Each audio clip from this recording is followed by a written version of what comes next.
The Jake Asman Show will begin shortly. Thanks to all these great Patreon members who help support the show. Get your super chats ready. Jake will be here in just a moment. If you love the New York Jets, this is the place to be.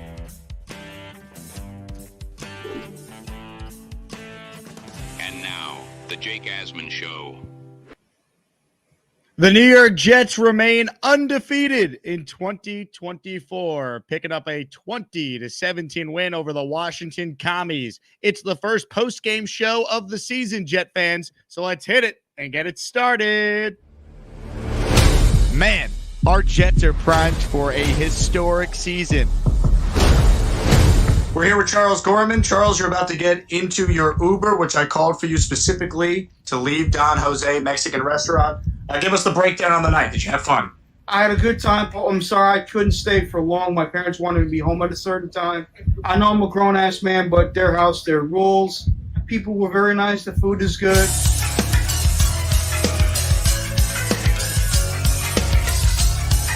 Anyways, have a good day and stay healthy and God bless. Charles, thank you for the time. Welcome.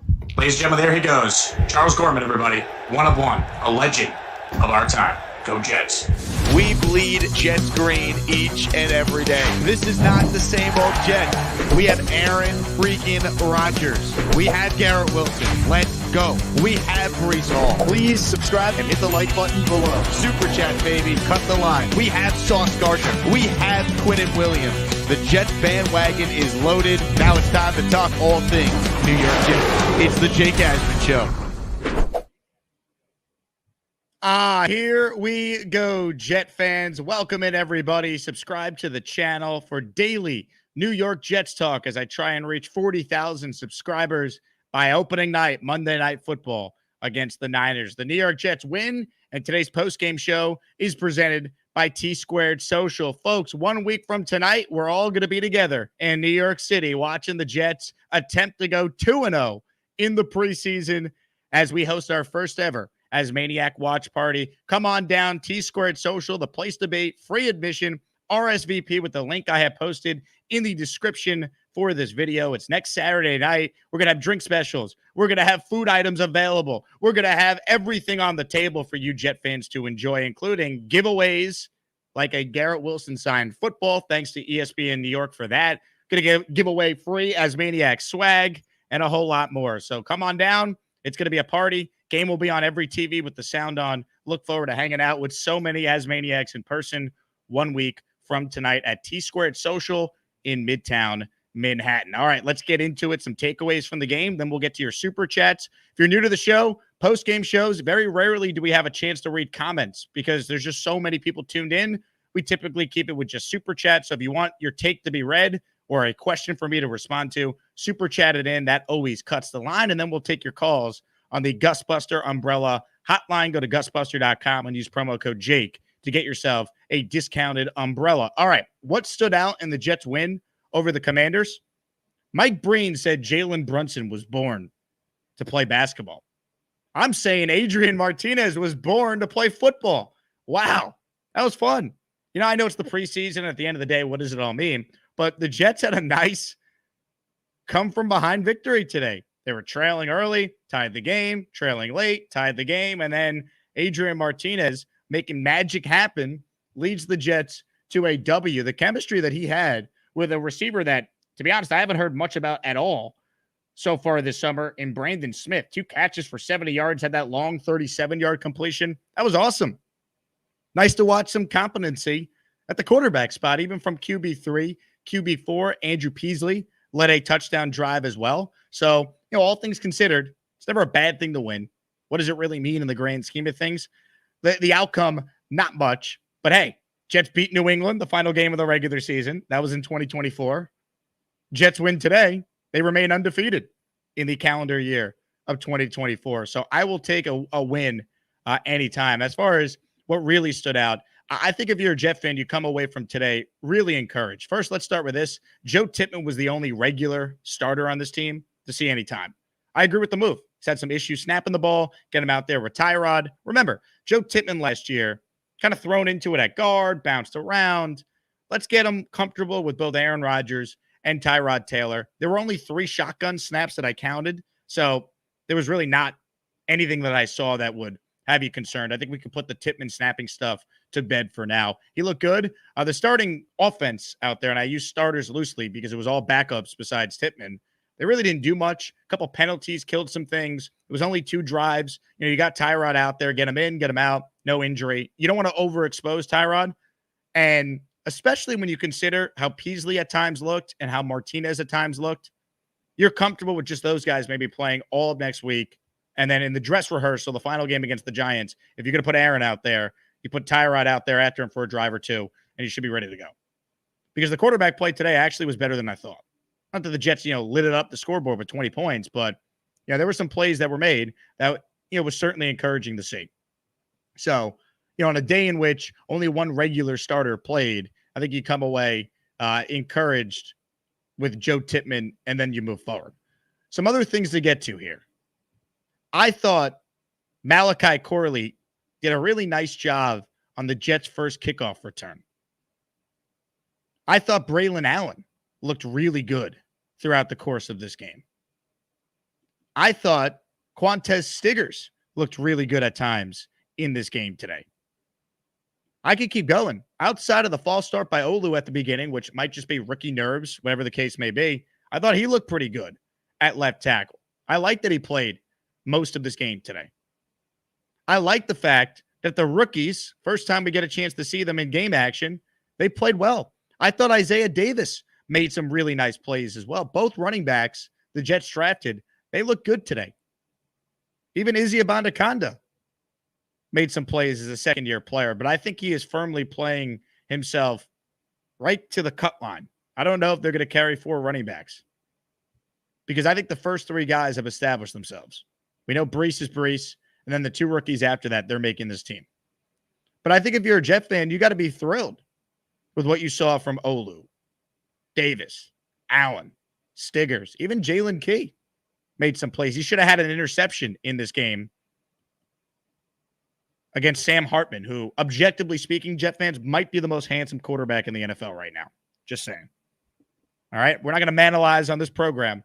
That guy is handsome. Anyway, I liked what I saw from the rookie class. You saw at the end of the first half, Corley and Peasley kind of caught fire a little bit. Peasley today, 8 of 11, 73 yards, 1 touchdown. Adrian Martinez, the other quarterback, used his legs at times, 6 of 10 for 104 passing yards. Picked up 24 yards rushing. There was some good stuff there. But Braylon Allen today with that long 24-yard run, that was really the play of the day. And then let's get to the touchdown throw. I love seeing Brownlee make that play. It was a great throw by Peasley. And Brownlee did an excellent job catching that touchdown. And in the 2 game actions the Jets have had this summer, the green and white scrimmage, and now this game against the Commies, Jason Brownlee has scored a touchdown in each of them. From Tyrod last week in the green and white, and today from Peasley. So we're seeing Brownlee, when it matters, go out there and make some plays, find himself in the end zone. Also, before we forget, can we salute Greg the Leg? How great is Greg Zerline? 56 yards like it's nothing at the end of the first half. Most underrated player on this football team. The guy is outstanding. Outstanding. So big by this front office to bring back Greg the Leg and Thomas Morstead, who came on the show with us 2 days ago. If you haven't watched it yet, check it out. It was an awesome conversation. But I think when you look at what stood out today, I think it starts with the rookie class. I really think that's where the conversation with the Jets starts and ends. Because the rookies did a really nice job making some plays, especially Braylon Allen. He's going to play a role on this team. We know Brees is Brees, but God forbid Brees misses any time. God forbid Brees needs a breather because they're running him to the ground. Braylon Allen showing you the guy could play. Youngest player in the NFL, just 20 years old. So impressive. So I thought there was a lot of positives to take from this rookie class. Now, the next thing I want to talk about are two players on this defensive line that right now are kind of battling for the unofficial role as starter, although both will play. And that's Will McDonald and Michael Clemens. We know Clemens was listed as the starter on the depth chart because Reddick is not on this team yet. And Hassan Reddick, once again, did not show up. So we're at 18 days and counting where Hassan Reddick is not with the Jets and will be fined another $50K. Will McDonald didn't register any tackles or pressures. But to me, that's a little misleading because I thought Will McDonald was excellent on that rush where they called the phony roughing the passer against him. The officials in this game, especially early, were in midseason form. I mean, that was terrible. Felt like there was a penalty on every play. So I know the stats are going to say McDonald did nothing today, but that was a really good rep. It was encouraging to at least see that. Does he have to continue to stack days and continue to play well for Jet fans to have confidence in the guy? Absolutely. But Will McDonald went out there and he had a really good rep on that play. We should note that. You know, the other thing to bring up with Clemens, he made some plays, but then on the touchdown run where Jaden Daniels scored, it looks like Clemens took the wrong read on the play and allowed Jaden Daniels to have room to run. Just like also a really good play by Jaden Daniels, who was top 2 pick in the league for a reason. That throw he completed with Jarek Bernard Converse in coverage was excellent. And that's another guy I want to highlight here, Jet fans. I thought Converse was tremendous today. As both a tackler in the run game, he was making plays, and then his coverage was prestige. It was tremendous. That's a guy that's a converted safety that now has the opportunity to play corner. I think he's making the team. JBC was awesome. And it's another job by this coaching staff, taking a guy and developing him at a different position. We've seen them do this. This was really good. This guy last year, it was an afterthought as a late round pick. Barely played. He looked good today. That was encouraging to see. Jamian Sherwood, by the way, noted he didn't play because of how good he's been. That tells you something. Jamian Sherwood, another guy that was converted from a different position to linebacker and is now excelling. Maybe we're seeing the same thing with Jarek Bernard Converse. He was a player I noted that to me really stood out today. But overall, I think there's way more positives than negatives, especially given the fact that of the players who will actually play for this team and have a role in 2024, they look good. Braylon Allen being the biggest example. Olu being another example of a guy that we don't want him to play a lot, but chances are he's going to have to be out there at some point. Joe Tippmann looked good. No issues. Salah said afterwards, reading the quotes here, they wanted to get him out there in a game setting to continue to get used to Tyrod's cadence. That's called being prepared. But it's really encouraging to see some of the things we've been seeing at practice translate to the game so far, at least on this one game sample size that we have. Right? Braylon Allen's been a big star at camp. Great to see that translate. JBC has looked really good at camp. Great to see that translate. Some of the other rookies, great to see it translate. That's the stuff you take away from preseason. You know, that and the fact that, man, Adrian Martinez at the end there. Born to play football, baby. That was fun. We got a real battle for QB3 because I think Jordan Travis is going to be stashed on IR for the season. Now, let's make it clear. If the Jets at any point have to start Peasley or Martinez, something has gone horribly wrong. But for at least today, it was fun. If you're at the game, give us a call. We'll open up the Gutbuster Umbrella hotline right now. What stood out from today's game? Your key takeaways? Make sure if you're tuned in live right now, you hit the like button. My name is Jake Asman. If you're new to the show, I work for ESPN Radio and Sirius XM. And I do this every day on YouTube, talking about our favorite team, the New York Jets. Hit the like button, subscribe, welcome aboard. And a reminder to everyone out there, we added new items to the merch store. Get yourself some Jake Asman swag, some Asmaniac swag by heading over to jakeasman.com. Once again, jakeasman.com. Check it out. If you're a Patreon subscriber, every item in the store is always 15% off because that's included in your membership. Thank you, thank you, thank you for your support. All right, I'll open up the Gusbuster hotline. Let me check in on some super chats here. I see we got some memberships that are flying off the shelves. So let me give a shout out here to TH3 and Rowan Marshall for gifting some channel memberships. I'm hoping after every Jet win, memberships are flying. All right, absolutely flying off the shelves to celebrate a Jet dub. Oh, nice. If you got a membership, make sure you thank who gifted it for you. The chat's too crazy to even dig up who got what. Tyrone Garcia starts us off with a super chat. The run game will be unstoppable. Go Jets. Look, it's against backups, but Braylon Allen's look good against starters. So to see it translate is encouraging. That's what you're looking to see. What you see at practice, if it translates. And I think Corley is another example of that. A couple plays he made, he ran through guys. He can't do that in practice. They don't hit. Corley did that today. Rowan Marshall is an Asmaniac, baby. He just bought a membership. He says, pay it forward, peeps. Thank you, Rowan. Ropey start, lots of positives. Thought Martinez grounded out the win. The turf is awful. Counted at least 6 slips. The turf sucks. I don't know what more I can add to it. I have bitched and complained about this for a while. It's a joke. Jetpack says, Jets, Jets, Jets, Jets. Yeah. Cheeseman says, Agent Zero looks like a beast. Thoughts on QB3? I think it's a real battle. Martinez, great at the end there. I thought Peasley made some nice throws. The touchdown throw was gorgeous to Brownlee. It's a real battle. Jay checks in. Any news, thoughts on Izzy Abanikanda? I think he's battling for RB3. I think his special teams ability will help him maybe make the team if they carry 4 running backs. Jetpack, Braylon Allen. Works for me. John says, happy late birthday, Mike D's Nuts. Happy birthday, of course, to the great, the incomparable Mike D's Nuts. Is this Mike D's Nuts?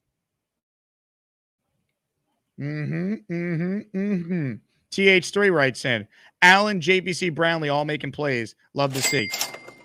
You got to be very encouraged with the second-year players on this team, like a JBC, like Brownlee, making some plays. No doubt.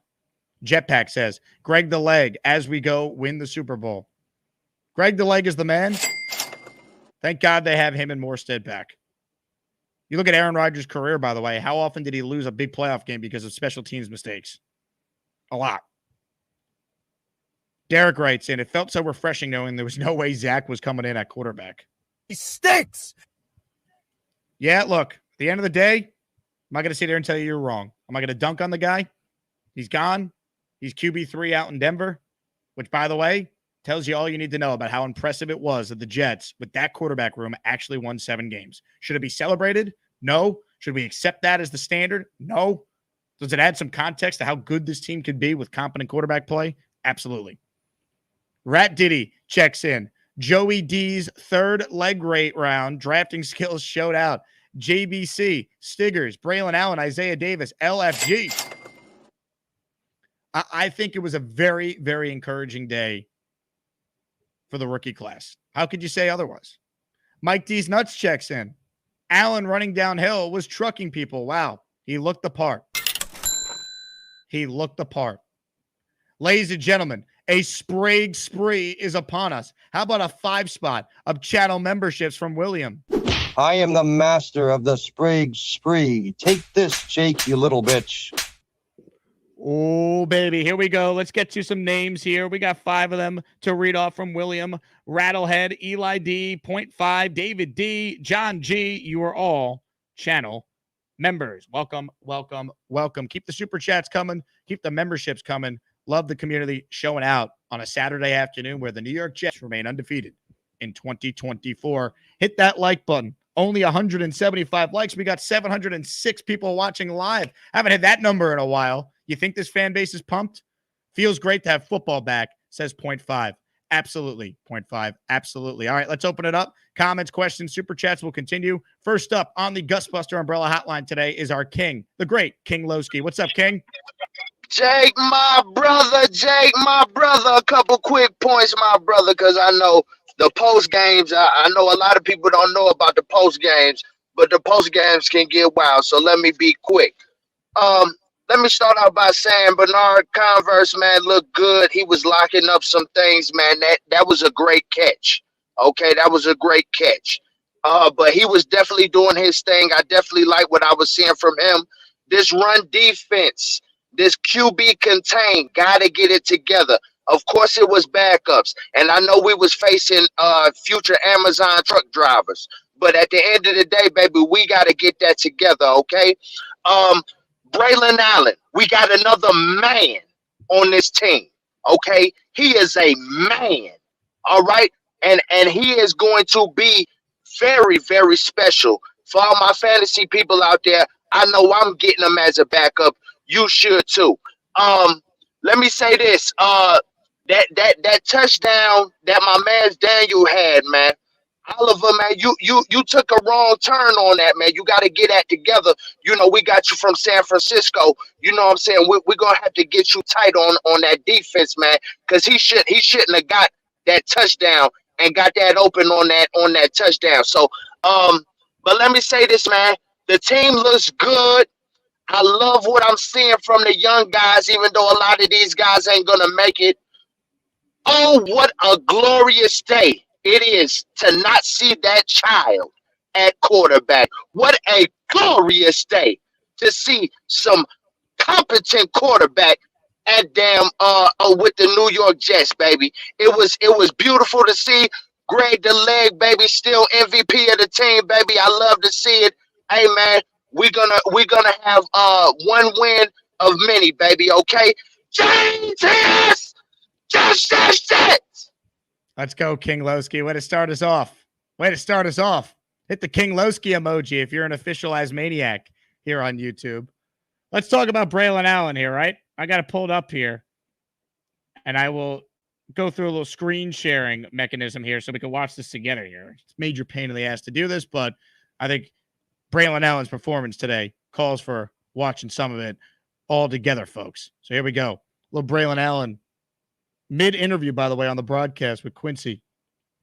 I mean, Braylon Allen today, just running through dudes. Boom! You want to tackle this guy? I think not. You don't want to tackle that guy? No way. So you got to be very encouraged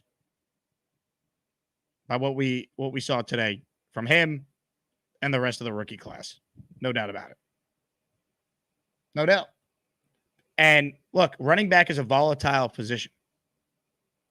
As great as Brees is, you take a lot of contact in that position. There's always the threat of an injury at any position, but especially that one. So you want to have depth. And last year, the Dalvin Cook experiment or experience, however you want to call it, was an unmitigated disaster. You have much better insurance this time around. If you're tuned in live, hit the like button. We get back to your busy phone calls right now. Ladies and gentlemen, we go live to Manhattan at Alden's Shoe Store. Mr. Bonesy's up next. Hello, Bones. Let's go, Jake, my brother. Football's back, baby.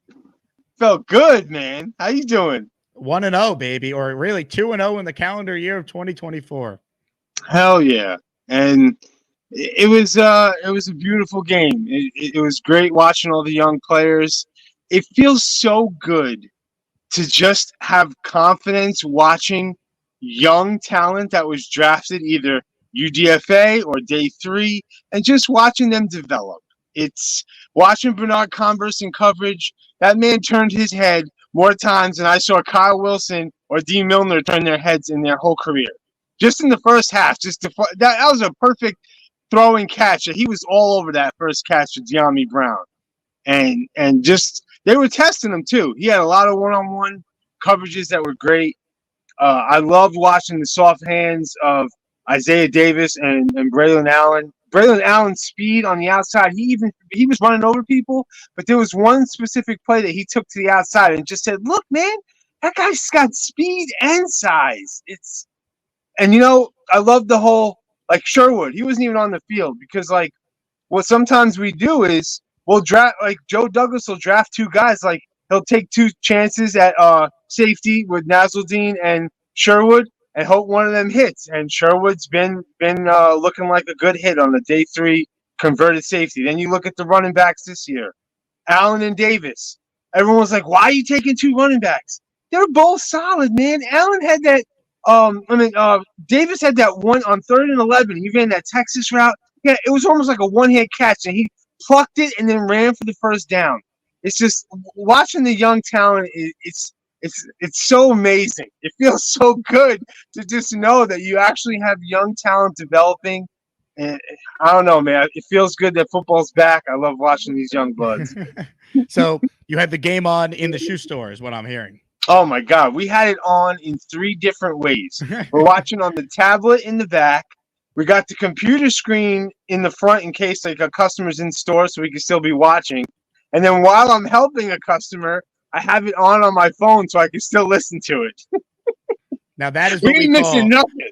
a diehard Jet fan right there.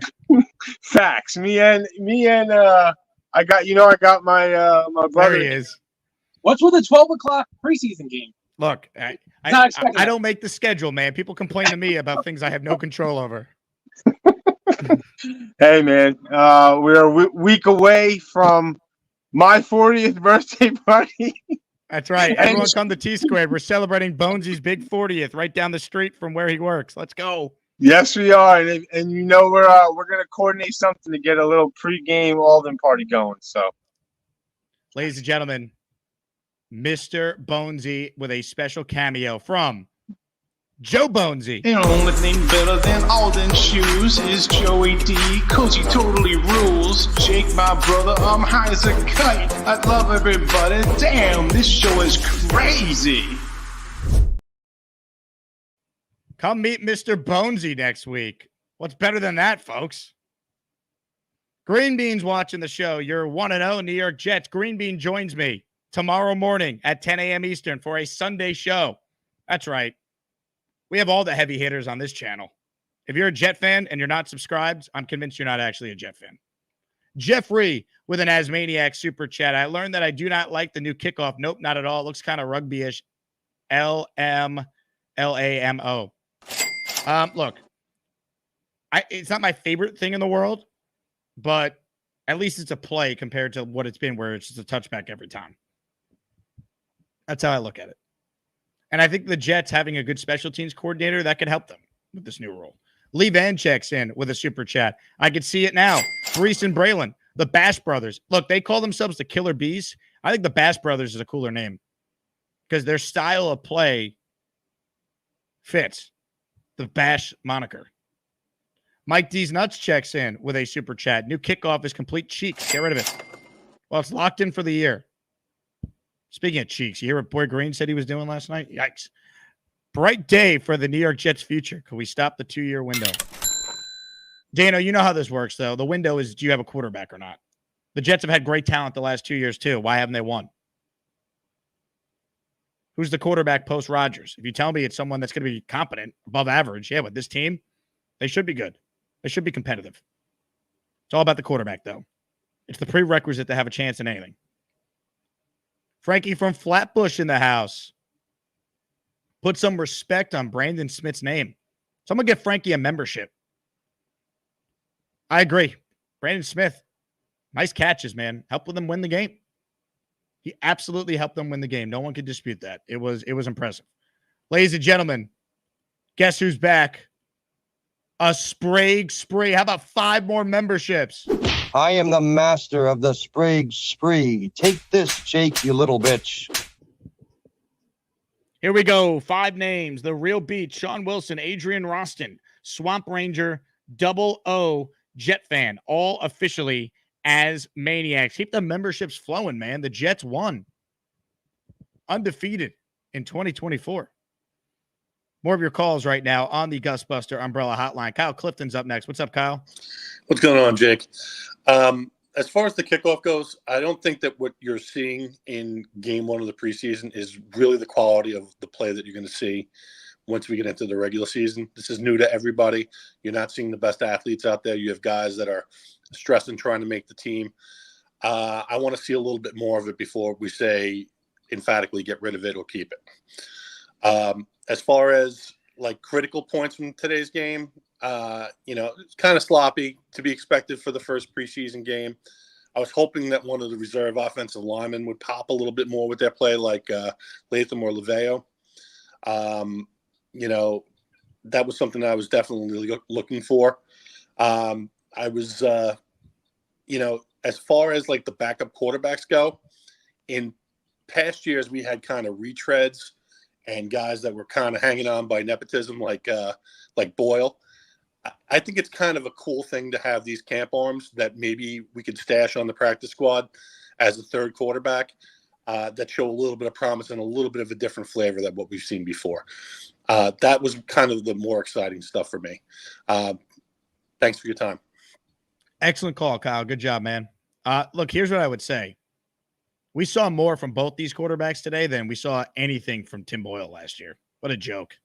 What a joke we had to sit and watch that. I saw a great tweet from a good friend of the show, the Buffalo Jet fan, that I bookmarked because I wanted to read it on the show because I thought it was hilarious. 9 quarters, 8,100 seconds of Tim Boyle at quarterback when Madden-generated QBs like Martinez and Peasley are tiers better. I'll never forgive the Jets for this. Amen. Amen. Look, I don't know if Adrian Martinez or Andrew Peasley are going to end up being anything, but I can tell you they're better than Tim Boyle. I can tell you Zach Wilson, as bad as he is significantly better than Tim Boyle, which says something. Ladies and gentlemen, Jay wrote in, I want to know what Lane thought of the game today. Well, you ask, and, sometimes you shall receive. The Lane train in the house says the Jets won today. Yeah, buddy. Damn right, Lane. I'm guessing Lane saw the game. More of your super chats than back to your calls. Mr. McMoney says, you're the man, Jake. We're back, baby. Izzy cut. Right now, if I was guessing the roster gymnastics, Izzy's either here as the fourth running back or he's cut and they try and stash him on the practice squad. I don't know if they're carrying 4 running backs, though. I got to see how the rest of the roster shakes up. It's weird to give a prediction today. If I gave a prediction today, I'll say Izzy's on as the 4th running back, but a lot of things could change. Whack Wilson checks in. I feel confident with our backup quarterbacks. Well, you didn't need to see Tyrod play 2 drives today to know that he's good. I watched it in person in a monsoon on Saturday with the Jet starters out there. Reminder, the only starter who was out there today with Tyrod was the center. So you can't make anything of Tyrod's drives today. He didn't get hurt. That's the takeaway because he's got an injury history too. Keep him healthy. That's the big key. More of your calls coming up. Super chat from Mike D's Nuts. Hackett is still a liability. He stinks, bro. We know what he is. All right. But I don't think Hackett did anything today that I was like, uh-oh, this is not good. If Aaron Rodgers is there, then Hackett is what he is. Is he great? No.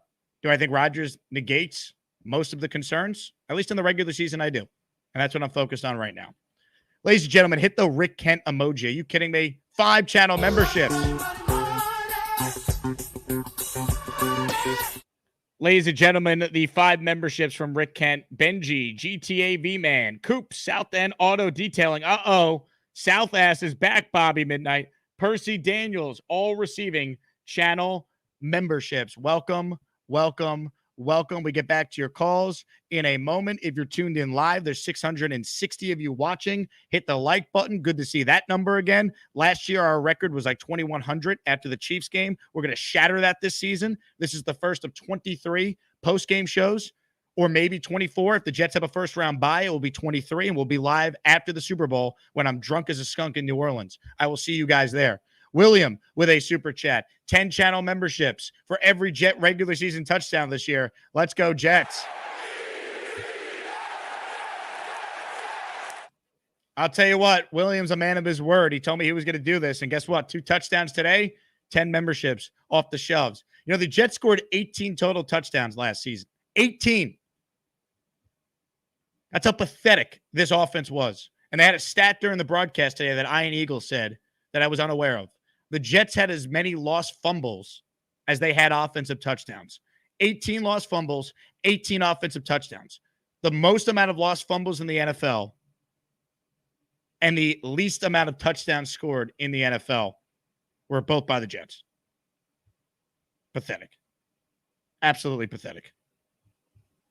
More of your calls right now. Ladies and gentlemen, a lot of people want in on the conversation. We go to this guy. Ladies and gentlemen, Charles Eugene M. Gorman. Hello, Charles. Hey, Jake, how are you, man? I'm at my friend's house today. Your friend Connor. Colin, actually. Colin, of course. I watched the rest of the game on my phone via the Jets website. It was good, man. Brandon Allen looks like a stud. Olu Fushano looks like a solid pro.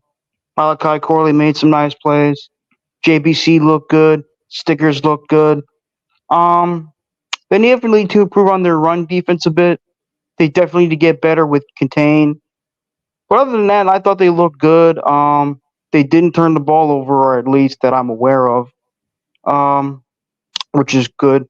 Greg Zerline made a great 56-yard field goal. Sir Bird made a good field goal too. It was a good game. It was fun. It was good. It was solid. Brandon Smith, number 87, I believe, made a couple of nice catches. It was nice, man. It was really nice. Absolutely. So what did you have at your friend's house today? Give us an idea of the food spread, the drink spread. What happened? Well, we went to an Italian place, pizzeria called Toscana's, which is about a few minutes away from his house. I had the lunch version of chicken franchise and a root beer. Very nice. We know you love your root beer, Charles. Yes, I know.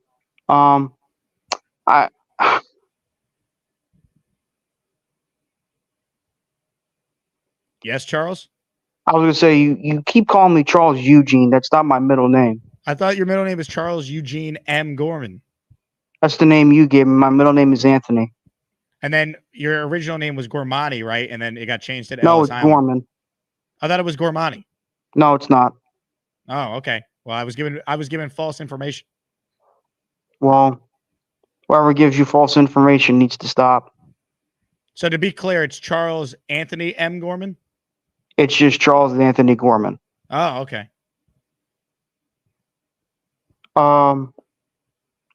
It was good, man. I mean, the number 14, Gonzalez looked good. Martinez looked good. We finally look like we have competent quarterback play. I mean, Tyrod, I know, wasn't out there too long. If I was to say which player really impressed me the most, I would say JBC, because, he didn't really play at all last year. And a lot of us thought he was I wouldn't say a crappy draft pick, but kind of like a questionable draft pick. And he played well. I know it wasn't against big-time starters, but he played well. He played hard, made some nice tackles, and a couple of nice pass breakups here and there. Played well. Stickers looked good, especially against the run. Brandon Allen, finally got to see him in action. Frankie from Flatbush says Charles needs to put the camera closer to his face.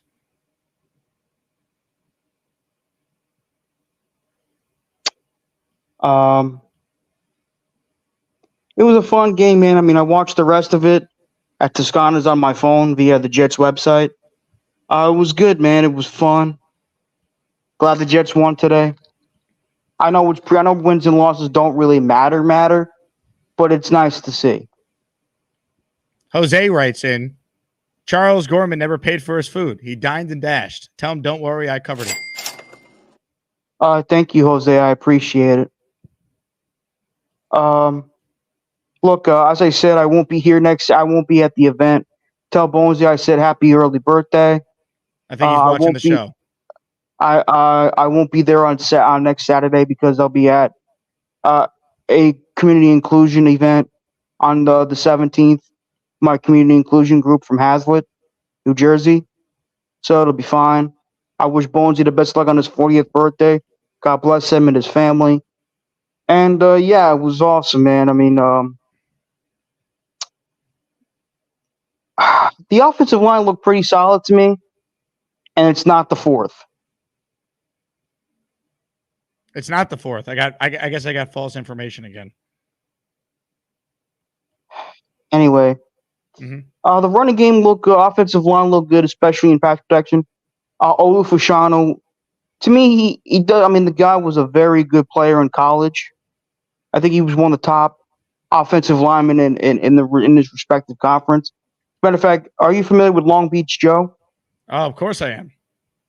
He wanted Fasciano too to be the first pick of the Jets draft, along with me, and we both were very happy about that because we needed depth on the offensive line. Plus, God forbid, I'm not saying it's going to happen.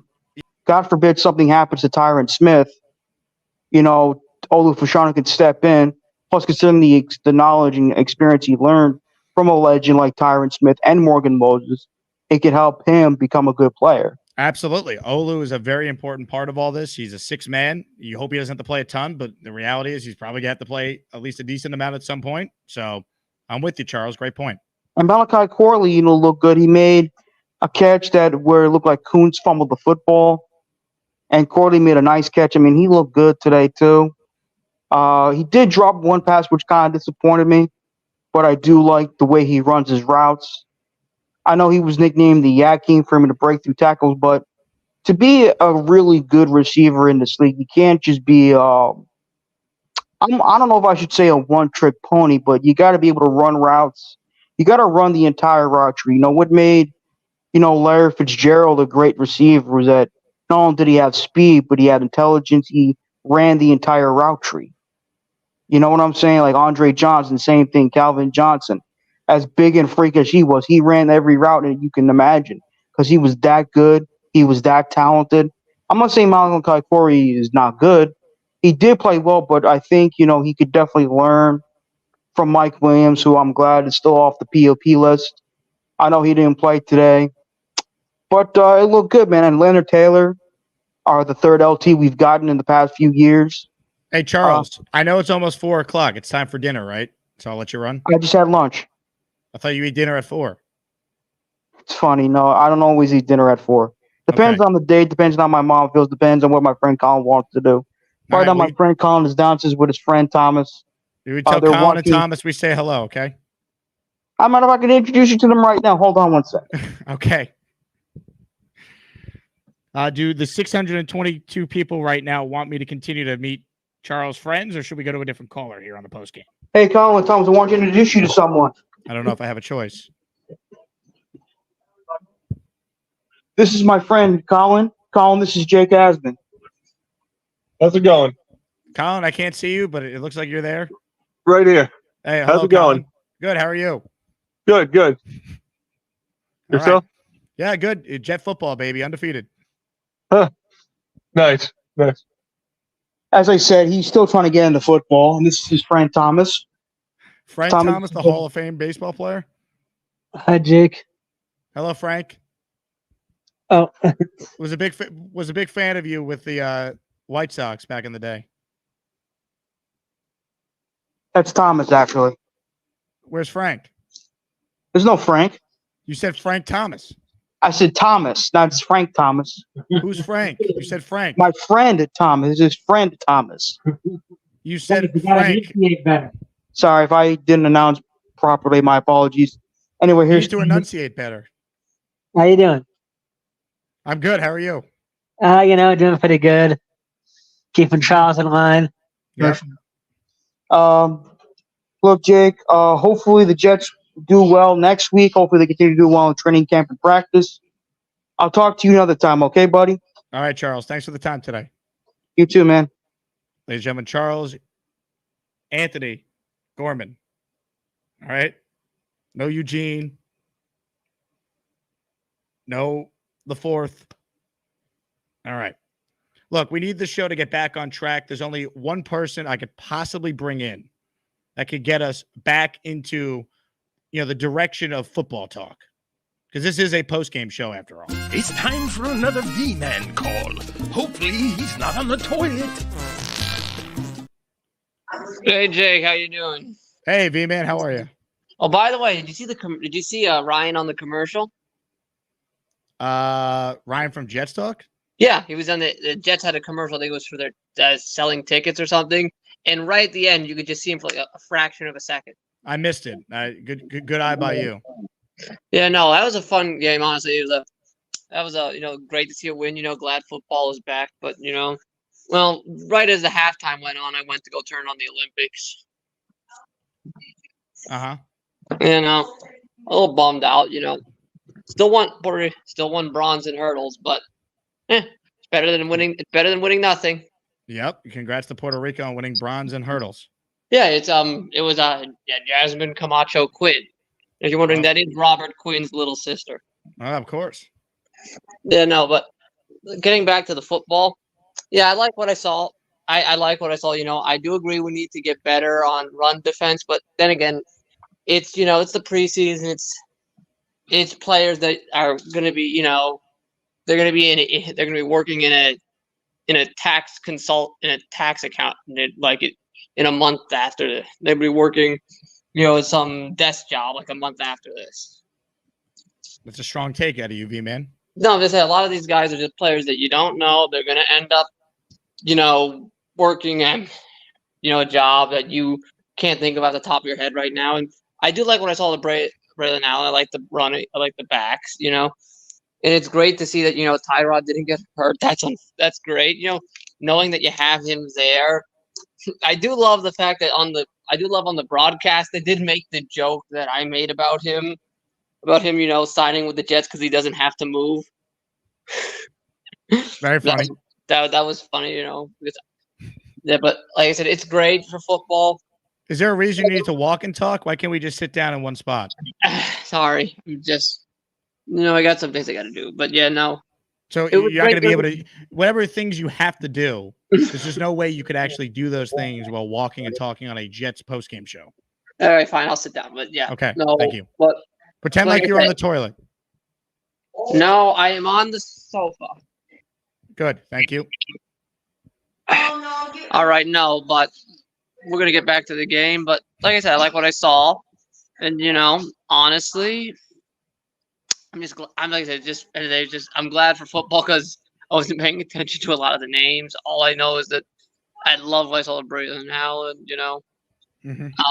Nothing too bad happened. It's sloppy, but it's what you expect from the first preseason game of the year. It's going to be great to meet you guys all next Saturday. Be fun. I'm looking forward. Can't wait, man.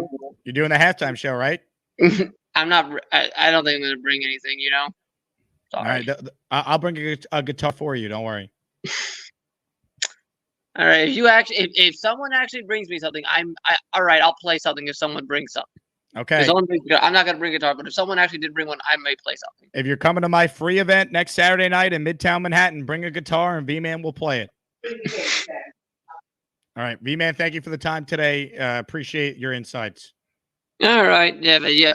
See if you can find it. Someone must have posted the clip of Ryan online. So must have posted a picture of him in that commercial. So maybe you'll... End of this V-Man call.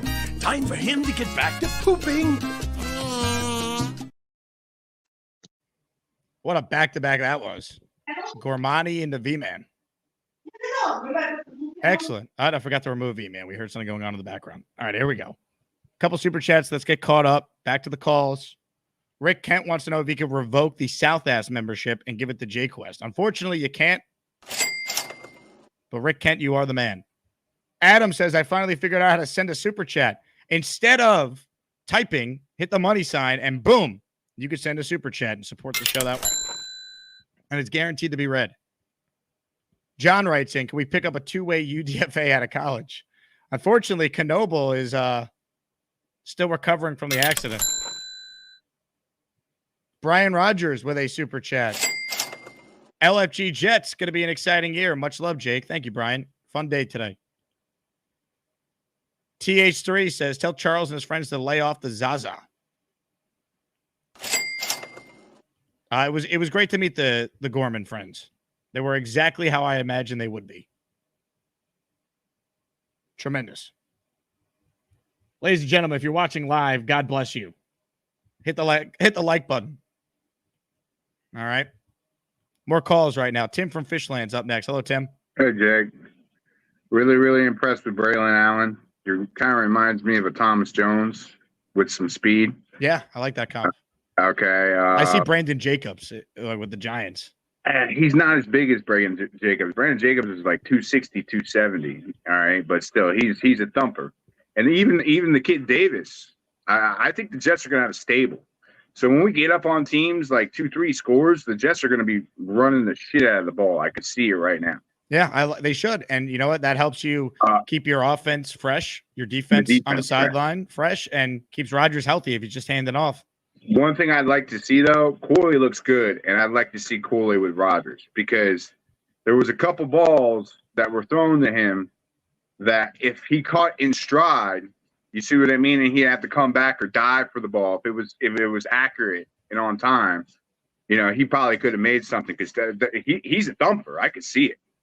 Okay, he's definitely a thumper. So other than that, and I got to shout out Peasley. Okay, that touchdown throw to Brownlee, you couldn't. He threw that at the perfect time. Great ball. Okay, Absolutely. I mean, Zach Wilson could never fucking do that. Okay, it was amazing watching, not having to watch the child. All right, in the last 3 years. I mean, I'm serious. Like, no, it's the first Jets game without Zach Wilson in 3 seasons. You're right. You know, imagine this: if you put him back there on that play, what would he have done? He would have held the ball. All right, Peasley got rid of that ball in like 2 seconds. He already knew where he was going. All right, so I'm excited. Let's see what happens for the rest of the preseason. But I really want to see Corley with Rodgers because I think that kid might be dynamic if he gets a quarterback that can get him the ball while he's moving. Yeah, I mean, look, I think at the end of the day, when you talk about Corley's ability, Tim, and great call, you won't truly appreciate it till the games are actually live. Like today was a live setting because he can run through people. You don't get to see that at practice. They don't fully tackle. It's not like how it used to be. So Corley, in a couple opportunities today, looked the part of a guy who had the reputation of being the yak king, yards after catch king. And that was a nice play he made where Kunst obviously dropped the pass, ball stayed in the air, and he did what he had to do. Ladies and gentlemen, Eric is a degenerate gambler. He writes in, I bet the Jets money line like a degen, and I'm donating 5 memberships for the daily content. Eric, if you bet on the Jets today, God bless you, and thank you for paying it forward. My listeners appreciate the free memberships. Here we go. Jet Legend 98, Sith Happens, Nick Campo, William Justice, Brandon Halam. You are all channel members. We're also excited to announce we'll be joined by a special guest, Nick Faria, longtime Jets beat reporter. Will be calling in to give some quick takeaways from the game during his drive back to Queens. Leaving the stadium now. I just received a text from him. So let's get to more of your calls right now. Let's go to Raphael. What's up, Raphael? How you doing, Jake? I can't wait for the shadow realm. That shit is funny. And I don't know if you left Jet forever in the shadow realm, but that was funny. But no, what I want to say is I like this offense now because we have more time to think and more time to release that ball. Can you not believe that? Yo, they got it right. They got it right. Now the Jets look like the Jets should be. And can you believe that Zach Wilson looks like a pretty boy over there on the Broncos? I can believe it because he's not any good, and I don't think he's going to make the team, as I've been saying for months. I think he gets cut. Thank God. And Sam Darnold, screw you wherever the fuck you went to, the damn Vikings. I hope they fuck you over there too. I don't hate Sam. Sam's fine to me. Sam got a raw deal. No, the only thing that Sam Darnold ever did for us was that Lions game when he had that big breakout and he made us look phenomenal. That's the only thing Sam Darnold did. Sam ultimately is not a starter in this league. I think he's a high-end backup, but he is light years better than Zach Wilson, which says something. But I'm just excited, man, because I'm going to tell you something. The UFL did us a favor. That Martinez kid,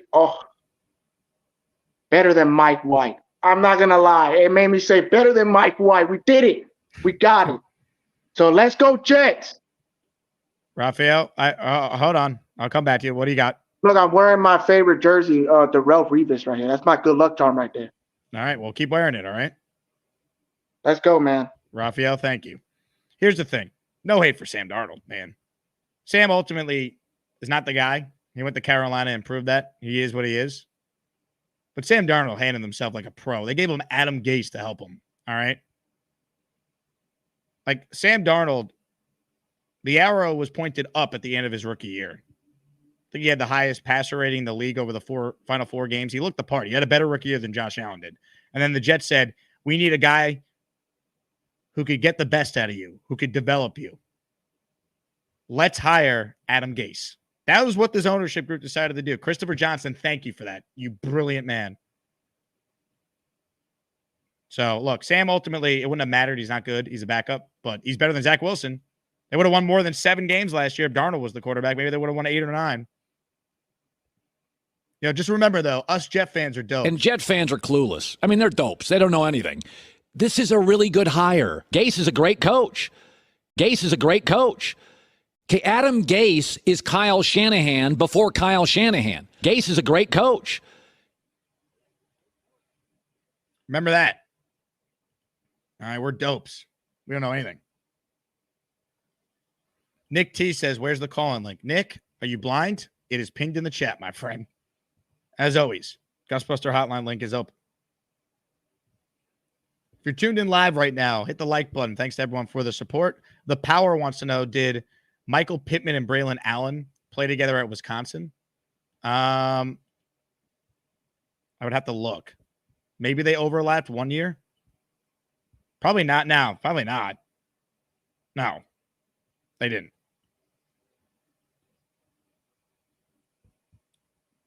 Brian Rogers says, let's go Jets. Much love, Jake. Appreciate you, Brian. I think I read that twice, though. Trying to get caught up here on some super chats. We'll get back to your calls. John wrote in Martinez for QB3. I think it's a battle that is going to come down to the final 2 preseason games now. Both guys did their job today. Both led touchdown drives. Martinez obviously had the comeback. If you're picking one who was better, I would say Martinez, but I thought Peasley played well too. He made some big-time throws. We're going to be joined by Nick Faria in just a moment, but first, ladies and gentlemen, on the Gusbuster Umbrella Hotline right now is one of the all-time greats. He made his debut on a postgame show at the end of last season, and he started a movement that to this day has changed the way we as maniacs watch football. Ladies and gentlemen, the Lane Train. Hi, how are you? Bruce Hall. That's good. Hello, Lane, Bruce. what's going on? Hello, Jake. I just wanted to ask you something. Yes. How was the dinner the other night? The dinner was great. It was a great Did you meetup. Did you see Charles there? Oh, I saw Charles. All right. Did he have a nice fresh beer? And He had he had some Pepsi products. He had a Pepsi. I heard about thing about the Uber. About if you listen to me, he had to leave early because his mom wanted him home. Anyway, I didn't see the game, but great Jets win. You didn't see the game? Yeah, but I heard about it. Why'd you call into a Jet postgame show, Lane, if you didn't see the game?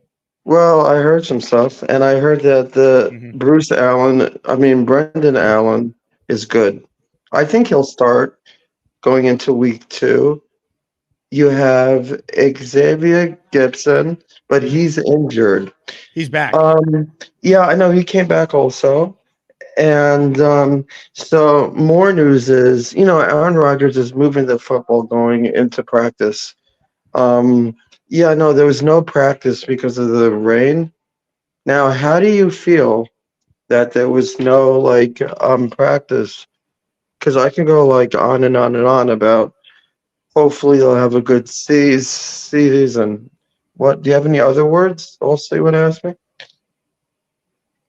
What was your question to me? How do you feel that the Jets are once they start the season? How do you think they'll look? Do you think they'll start? Do you think they'll start 0-2 on this season? No, I think they're going to start 2-0. 2-0. Oh, yeah. I mean, I thought it was going to start maybe 2-3, but I think they'll start. Yeah, and and I do remember. No, I mean Sam and Darnold. He was good. Yeah. But then I think he retired because he got old. He's on the Vikings. Yeah, and wait, they picked him up and Zach Wilson? That's weird. I'm surprised. Zach Wilson's on the Broncos, Lane. Yeah, why couldn't the Jets re-sign him? Is it because they didn't want him? Which player? Zach Wilson. Because he stinks? he didn't even do good last year. That's why they didn't re-sign him. Yeah, I know. So he's off the team. Yep. Yeah, and what else? So I wish I can get Charles's recipe for soup. Me too.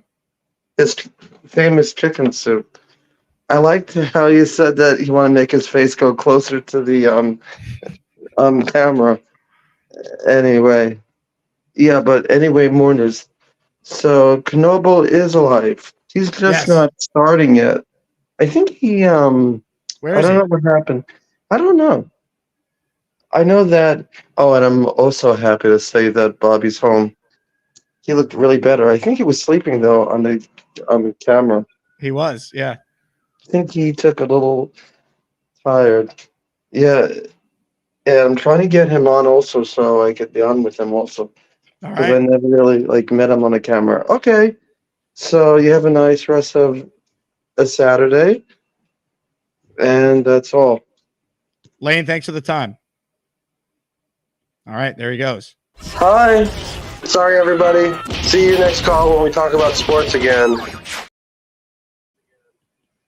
Folks, it's a who's who on the first post-game show of the year. There's no preseason for this show.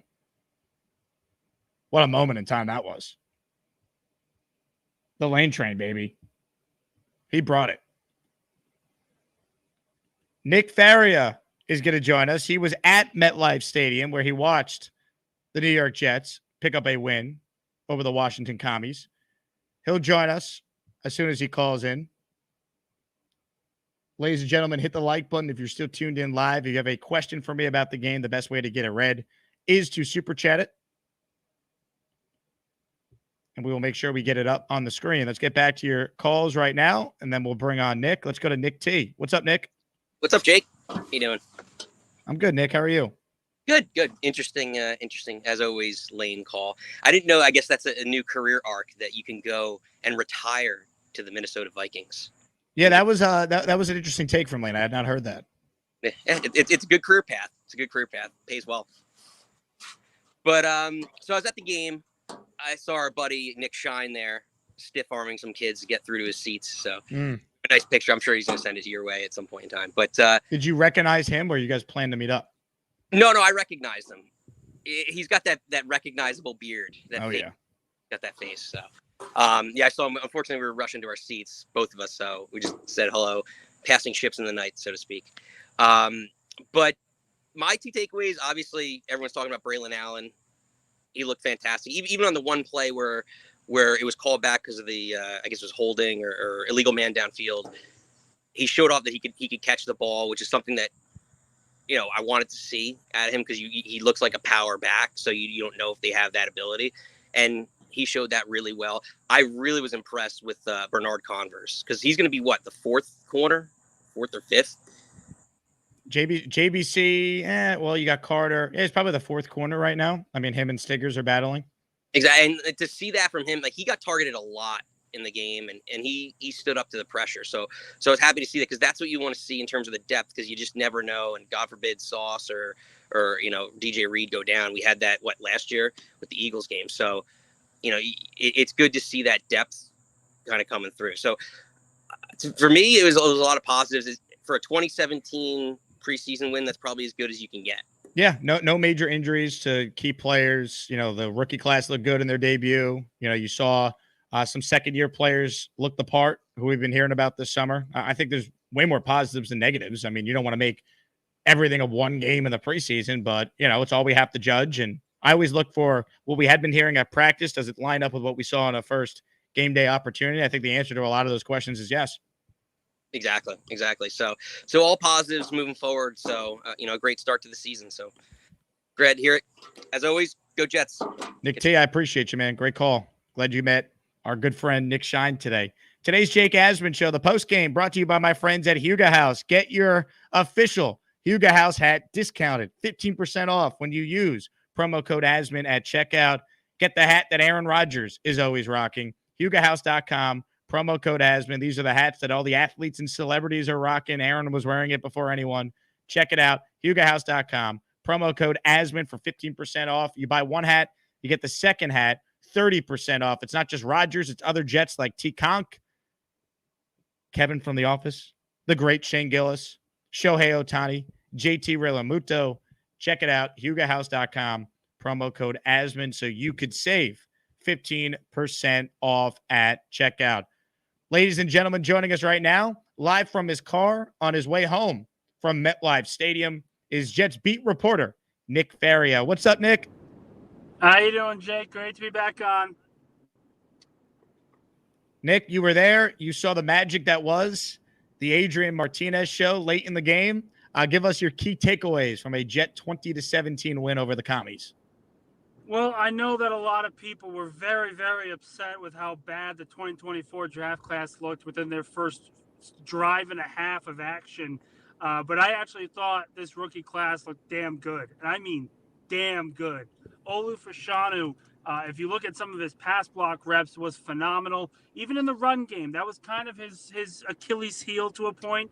But it seemed like he was making and opening some big-time holes for some big runs for Braylon Allen and Isaiah Davis. He looked solid. We talked about the running backs already. They have been just incredible from the start of camp and looked the part again.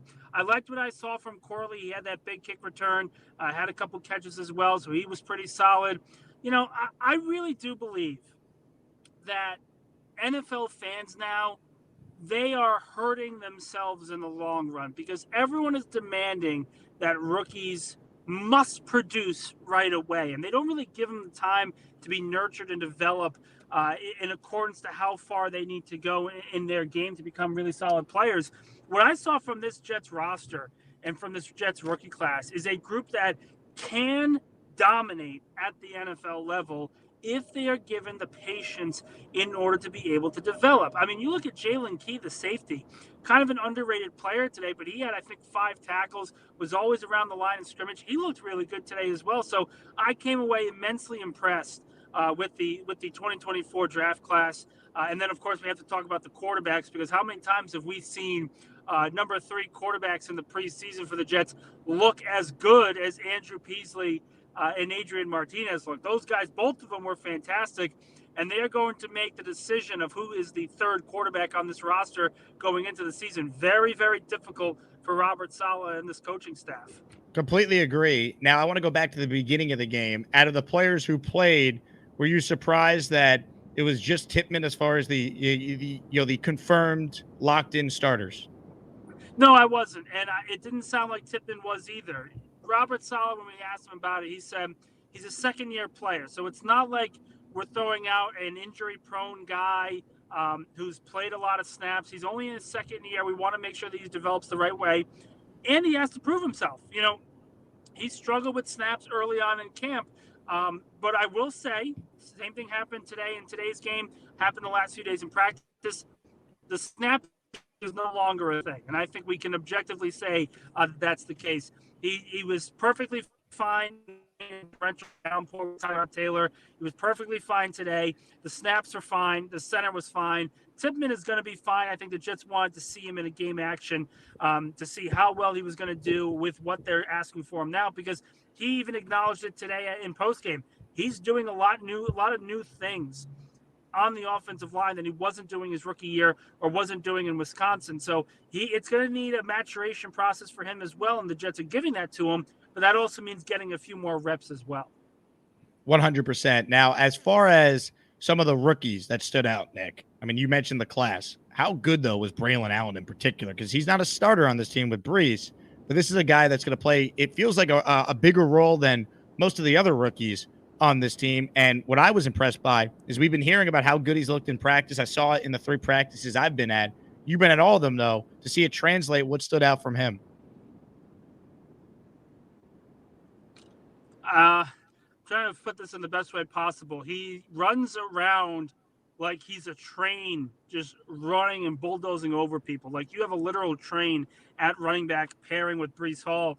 And to me, when you look at the Jets roster and you look at the Jets offense in 2024, I don't disagree with you, Jake. I think there is a very good argument to make that Braylon Allen, of all players, as a 4th-round pick, will be the most impactful rookie on this class for the 2024 season. That's not a knock on Malachi Corley. That's not a knock on Olu Fashanu. That's just because Braylon Allen is ready to go right now as a power back. He looked really good today in blitz pickup. He had a couple of big-time blocks to give his quarterback time to throw.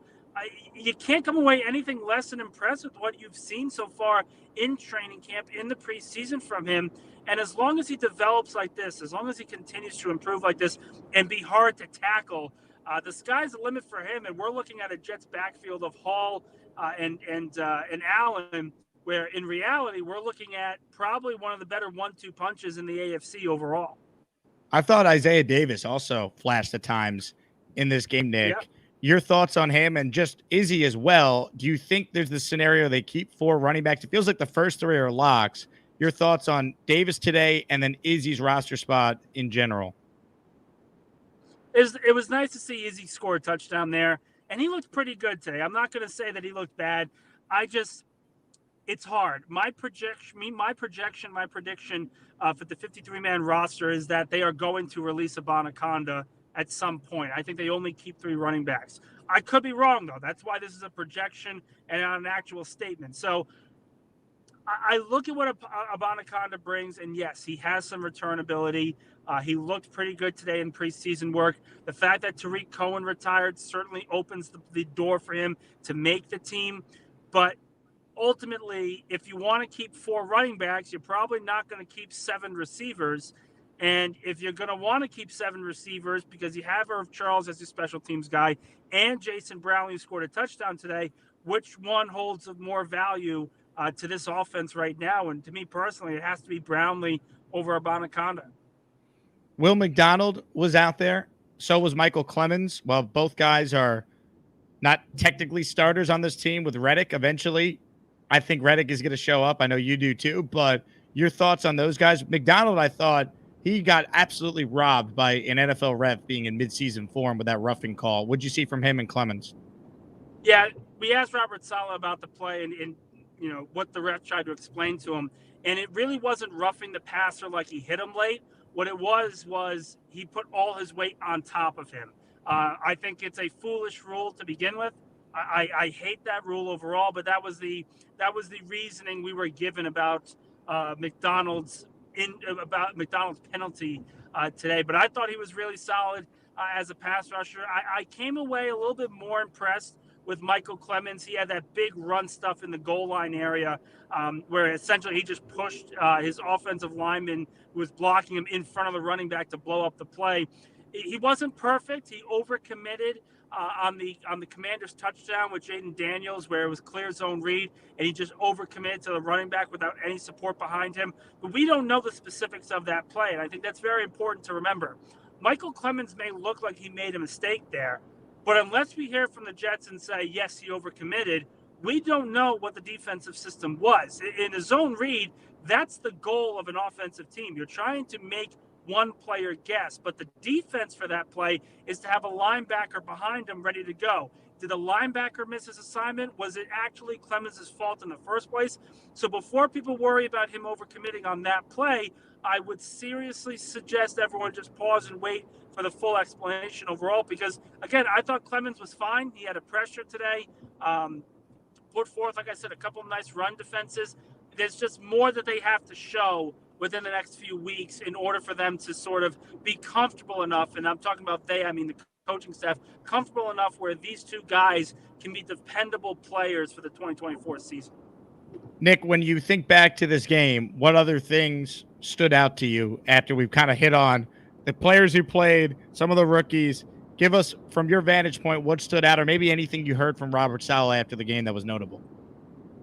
Well, I asked him specifically about the penalties, and at one point in the first quarter, they were committing 4 penalties, and it seemed like it was just deja vu from last season.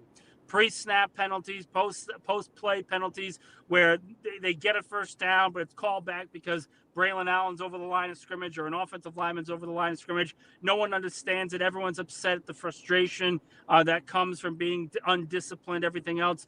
So I asked Robert Saleh, I said, okay, was this a case of preseason nerves, that first quarter, bunch of penalties start up? Because they only had 2 the rest of the way. They only had 2 other penalties in the second, third, and fourth quarter. And so I asked him, what is it? What was it, a problem of undiscipline, or was it just getting the nerves out? And Saleh didn't really give a full set answer. He kind of joked and said, I'd like to think that it was preseason nerves because the penalty counts were far less the rest of the way. But it's certainly something you have to watch out for, because the Jets over the last month or so have been really hammering home the undisciplined side of things. They were the most penalized team in the NFL last year. They were replacing players in practice, whoever jumped off sides on a false start or had a pre-snap penalty in the middle of practice. So ultimately, it's still a work in progress to make sure this team is going to be as disciplined as they can be. But it sounds like they turned in the right direction,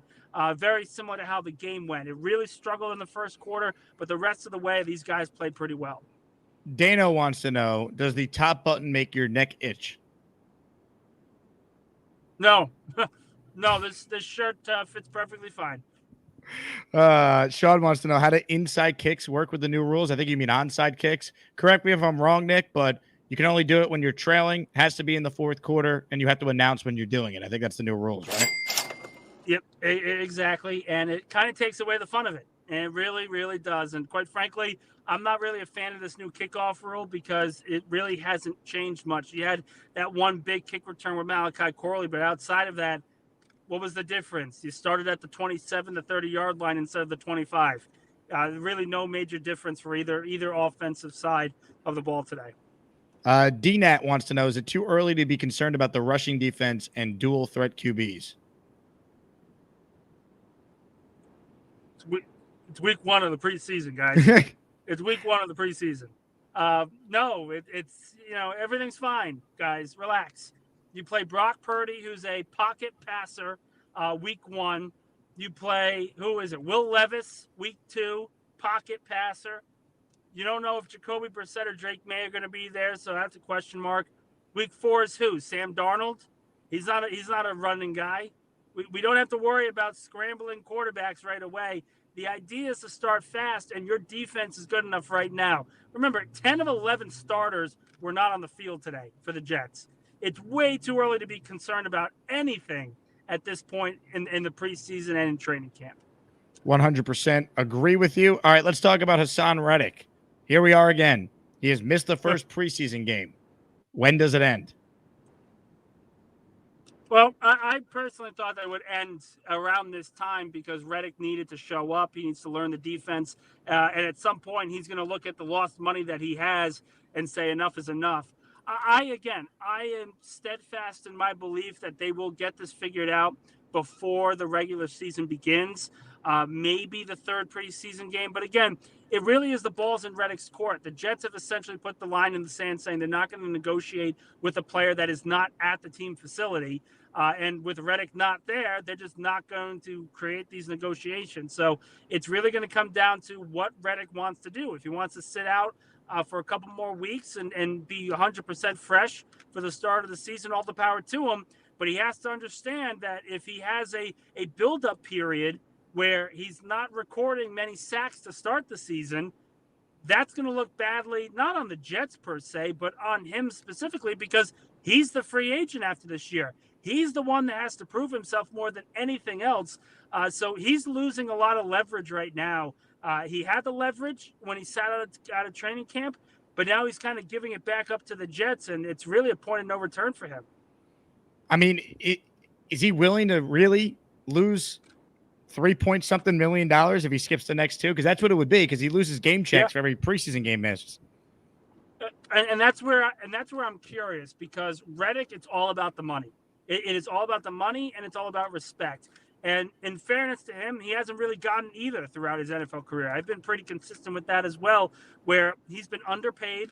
He's been one of the better defensive players in the NFL, and he hasn't been paid like it. He hasn't been treated as such, like a T.J. Watt, like a Myles Garrett, these guys that are three-down linemen just like Reddick. But I would argue that Reddick is probably more clutch to these guys with some of the plays that he's made over the course of the last 2 years. Again, it's difficult to figure out because this is a complex issue, because it's about guaranteed money and guaranteed money overall for the length of an entire contract and potentially in the future.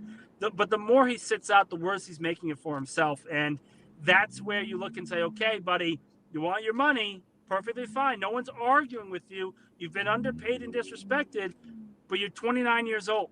If you do not have a 10-plus sack season this year, you're not getting even close to $20 million when you hit the free agent market at 30 next year. So it's a very touch and go process. I think they'll figure it out eventually, but certainly Hassan Reddick is losing a lot of leverage right now. All right, question in the chat. Last chance to get your question. The Nick Faria, who covers the Jets, Athlon Sports, Men's Journal. He's doing it all. He's driving back to Queens right now. I think you're driving back to Queens right after the game ended. Love it. Snowball wants to know, Nick, any changes at the concession stands today? We had penne vodka and chicken parm for the press room. I have no idea what the concessions look like. I'll take a look at the third preseason game before, but I was enjoying the press room today. Did it bother you, or does it bother you that Brian Costello can't stop complaining about having to cover preseason football? So I'm gonna cue you in on a little bit of a thing, guys. He 100% plays to the crowd there. I don't think he really cares as much about like whether it's the preseason or not. He's perfectly fine being there, but because everyone gives the kind of reaction they're giving, he continues to roll through it. He's loving every bit of it. It's kind of a running joke now on the beat where Kaz doesn't want to be there. Everyone is perfectly fine with being there, but Costello is like, no, I want to go home. This is ridiculous. The preseason stinks. Yada, yada, yada. Green Empire Lawn Care wants to know, was anyone throwing the ball in the dirt? I mean, on the Jets, no. The quarterback play was good today.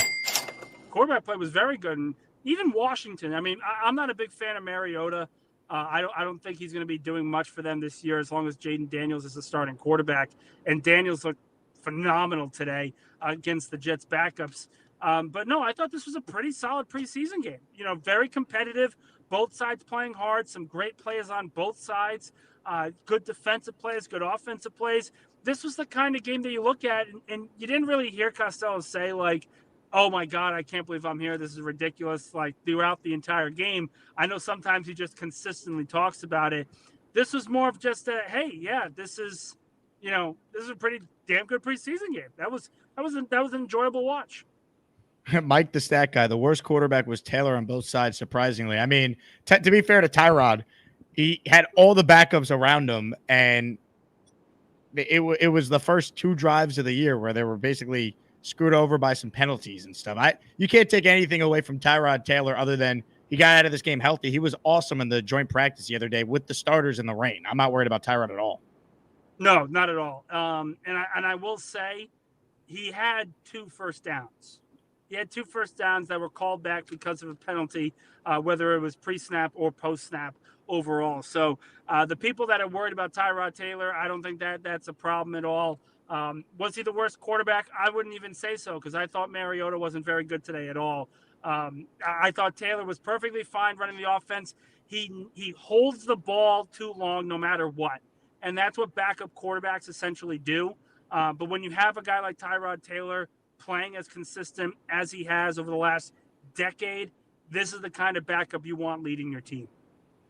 Anything else we missed, Nick, before we let you run here? Anything else that caught your attention during this game? Yeah, we got to talk about Jarek Bernard Converse, man. JBC, I texted you around halftime my thoughts, and I said instantly, he's an outside corner, and he's going to replace DJ Reed next year. I thought Quantez Stiggers would be the guy, but it looks like the Jets want to move him around inside and outside. JBC has the length. He has the size. He has the speed. He is a go-to play-in defender, man-press defender that is just technically sound, really, really talented, certainly a player to watch. The Jets have done another number on these late-round picks because he's a 6th-round guy from last season, was taken as a safety, developed into a corner, and I think he's becoming a starting caliber player now. Completely agree. And I thought Stiggers looked good today, too. I know we talked about the rookies, but, I mean, good to see him play well. And I love DJ Reed, but it just becomes a game of numbers. If you're going to pay all these other guys and you can find cheaper labor in-house that you drafted, you're not going to pay a number 2 corner at age 30 a 2 or 3 year deal when you could use that money to pay some of your other guys and you have a guy in house that you think could be at least a competent starting level corner. Maybe not as good as Reed, but maybe someone who could kind of hold the fort and be solid. He's bigger, and I think that's the big thing. He's got the speed, he knows this defense, and he's bigger than Reed. And I think as good as Reed has been over the first 2 years of his run with the Jets, he has been susceptible to some of these bigger receivers. And I look at JBC as someone who isn't going to have that problem. And again, it's not nothing against DJ Reed. It's that I think JBC is probably a better fit overall for the future of that defense. 100% agree with you. And look, give a lot of credit to the Jets coaching staff because they have done this with multiple guys, taking them at a position they didn't play in the NFL and then converted them to a new position and have gotten a lot of them. Jamie Sherwood didn't even play today, and he's technically a backup, but he's been so good as a converted safety to linebacker that here he is, first preseason game of the year, and he's not out there. He's their third linebacker in base coverage. He would start in their base defense, and he didn't even see the field today because the Jets know, all right, he's the future behind C.J. Mosley. When Mosley leaves, we're just going to keep Sherwood there, and he's going to be a Pro Bowl caliber linebacker. Like, what they have done, and we can argue about in-game adjustments, the undisciplined style of play. One thing we cannot argue is that Robert Saleh and his coaching staff know how to develop and improve defensive projects. Because what they've done with Sherwood, what they've done with JBC, Tony Adams, Bryce Huff, it has just been an incredible example of how talented this coaching staff is at identifying talent and then developing them into starters. Nick, if people want to find your work today from this game, where can they find it? Nick_Faria 1720. I have the game recap up on Twitter already. And I do have an article coming out on Adrian Martinez on Men's Journal, his journey from the UFL to preseason savior for a little bit for the New York Jets. Whether he doesn't make the team or does, he certainly turned some heads today. I love it. Nick, great job, man. Drive safe. Make sure that button stays tight, and I'll talk to you soon. I'm sure we'll get you on this week. Appreciate it, man. I'll talk to you. Nick Faria, excellent job covering the Jets. One of the best NFL reporters out there. Appreciate his time joining us on the postgame show. If you're tuned in live right now, the Gusbuster hotline is open. We're going to take your calls coming up. If you want your comment addressed or your question answered, the best way to do it is via the super chat, like Asman, who wrote in. The Asmaniacs have come alive. Everyone is calling. That's right.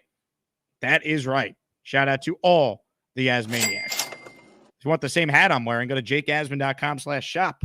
We got Asmaniac gear restocked in both trucker hat and snapback form.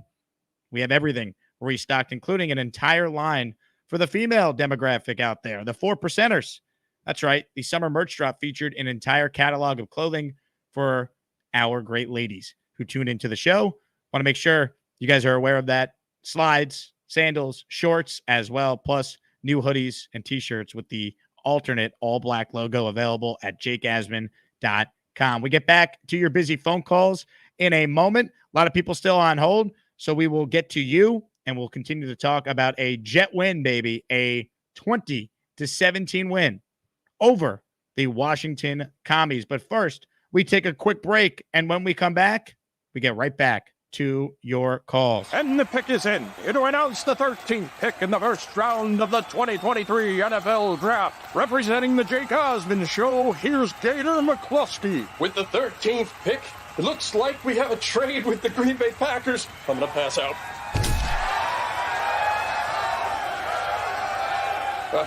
The Packers send the Jets quarterback Aaron Rodgers the 15th pick and a conditional 2025 second-round pick. The Jets send the 13th pick quarterback Zach Wilson along with 6 months of free Netflix along with these Burger King coupons. And now for a special announcement from Jake Asman. There's consequences to saying dumb things on this show. FM, you're going to the Shadow Realm, bozo, for life. See you never.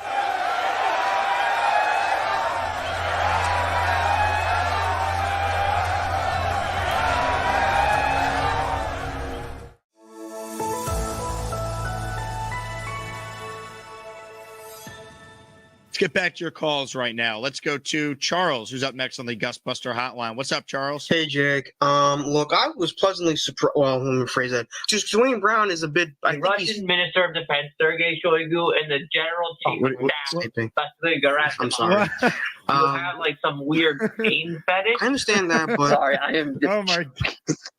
Hypocrite's a bit much. And honestly, I don't. What No, they don't need that. I'm sorry. Oh my God. I'm sorry. So what's up? You want me to give you those senoritas your phone number? I'm sorry. It's killing me. I'm just muttering randomly, but honestly, I don't. How did Sorry, I am just joking. Oh my. Oh my God. How did Gator do that? Just that. Oh my. I mean, what a ridiculous video. I mean, there's no words. There's no words. I thought that was legitimately Charles on the line there. It just hilarious. I mean, I don't know what to say. All right, back to the calls we go. Assuming this is a real call, let's go to Craig, who's up next on the Gusbuster hotline tonight. Craig, are you a real person or are you a robot? Mate, I'm in Australia. Of course I'm real. What's up, Craig? Gator, is there anything he can't do? That's my question. I mean, I was fooled there, man. Like, that was unreal. I thought I was going to Charles, and it was just wild what just happened there. Hey, Robert, thanks for taking my question. With Zach starting again. All right, we're back. Ladies and gentlemen, postgame show continues on. We'll get to your calls coming up here. I want to highlight this from Rich Samini. Joe Tippmann has a black eye. This is what I want my center to look like, baby. Now, how did Joe Tippmann get a black eye? He got poked in practice, hinting that it occurred during the big skirmish the other day. This is why you don't like practice fights, by the way. But Tips is a warrior. He's an Asmaniac. He's a friend of the show. Tippmann looks tough here. Love it. The quote from Tippmann, according to Rich, Tippmann says that he resolved his snapping issues, went through some growing pains earlier in camp, attributable to a bigger load compared to last year. So I thought it was the right move by Sala to get him out there with Tyrod, but this guy's a warrior, man. Respect to our center, Joe Tippmann. Love that. Love that. All right, we'll get back to your calls in a moment, but how about this? Who's got it better than Felix? Felix, I'm still waiting for your DM, my man. I want to send you some Asmaniac and Jake Asman Show merch because all Felix does is support the show. Let's go. A 10 spot of memberships from Felix. Now, give me money. Or I shoot him. And I shoot all you motherfuckers. And then we take it. Your choice, bitches. Oh, yeah. Ladies and gentlemen, Kenneth N., DeRoyd, Luis, Carasquillo, Jets Media. Shout out to Richie. I was watching his stream during the game. J-Rod, Eric Malix, Orlando GNYJ, Eric Suarez, Shavam Tinofili, all officially as Maniacs. What a job by Felix. Who else is gifting memberships? Who else has got it in them? Appreciate all the support. And thank you to Felix. We added a new emoji during yesterday's stream. Until the end of the weekend, to honor Bobby Midnight's triumphant return from the hospital, we added the Bobby sponge bath emoji, where Bobby got to live his dream when nurses were giving him a sponge bath. It's good to be Bobby Midnight, folks. It is good to be Bob from Vermont. Hi, everybody. This is Bob from Vermont. I am Bob, of course. Rubber ducky, you're the one. You make bad time lots of fun. Rubber ducky, and I forgot the rest of the song. But I love my rubber ducky. And I love the game today. That was an awesome game. Huh? How about Braylon Allen, Bobby, your guy? Oh, he rocked out, baby. Woohoo! I told you he's going to be good this year. Yeah. Already. He's kicking some boots head. Oh, yeah. Running like you said, Brendan Jacobs. They both play for Wisconsin, right? Uh-huh. Oh, yeah.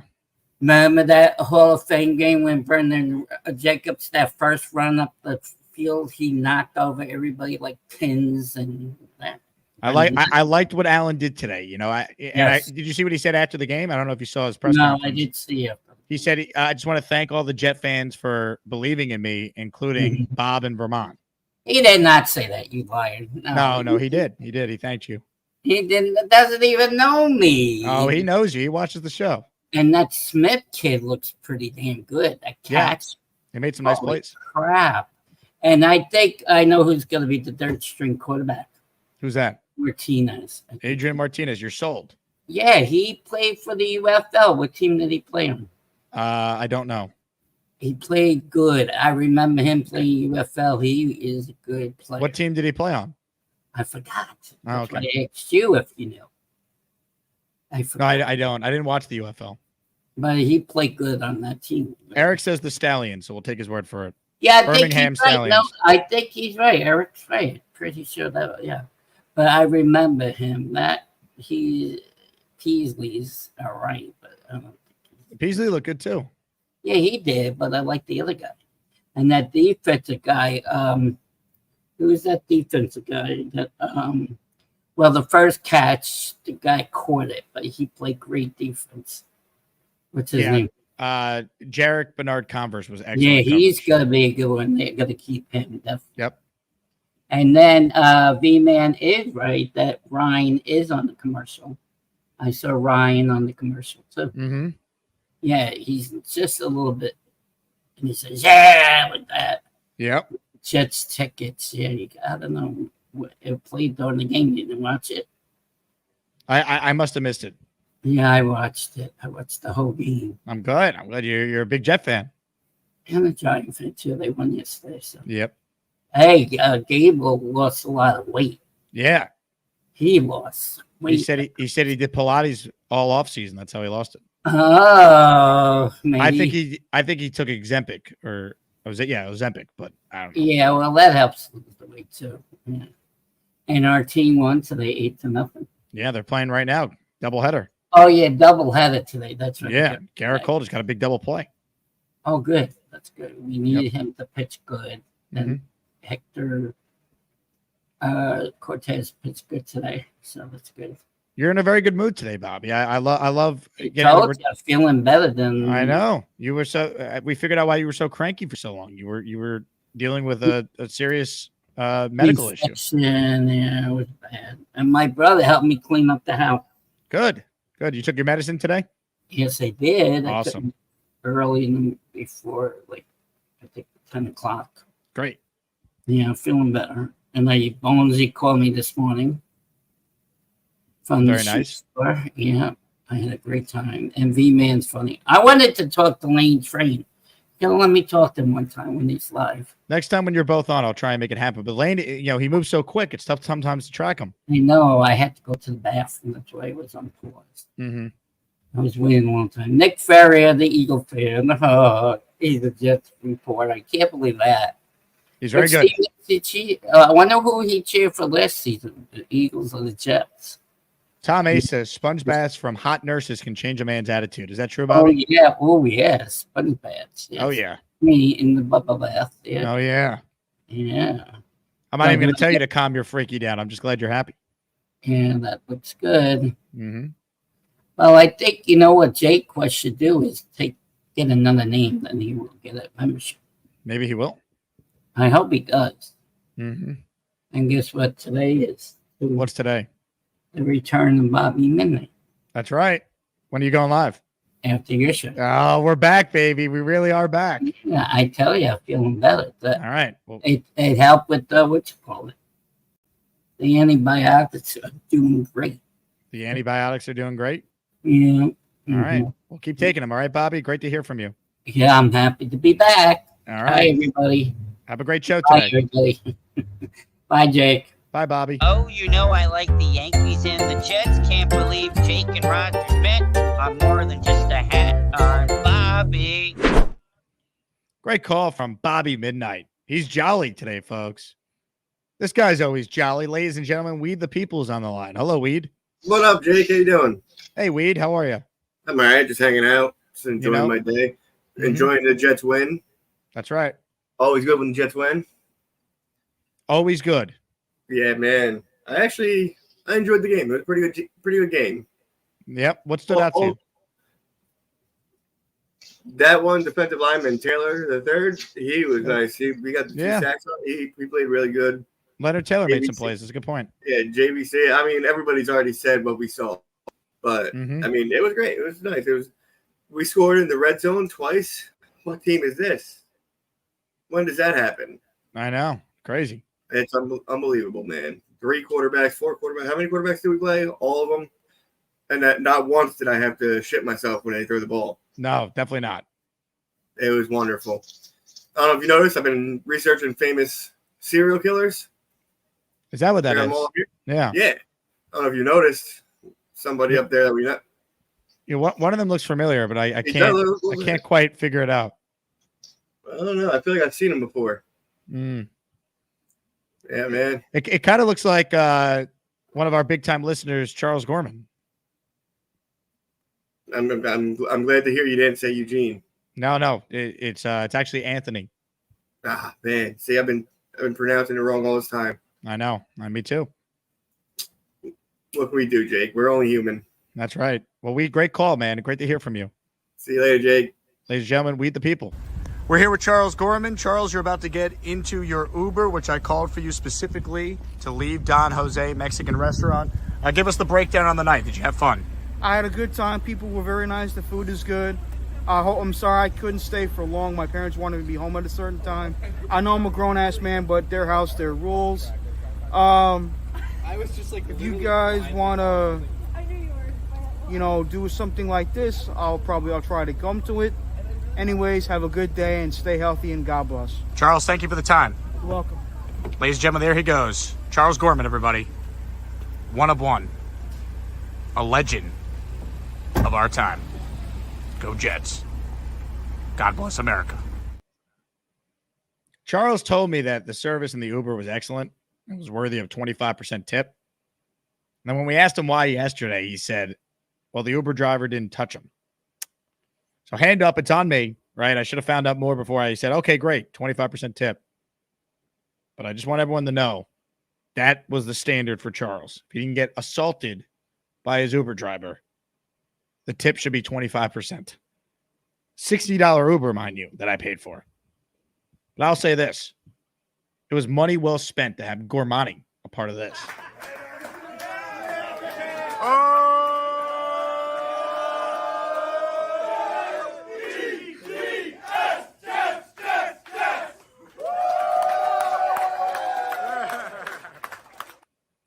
Yeah, buddy. Thanks to everyone who came out to our training camp meetup at Don Jose Mexican Restaurant on Wednesday.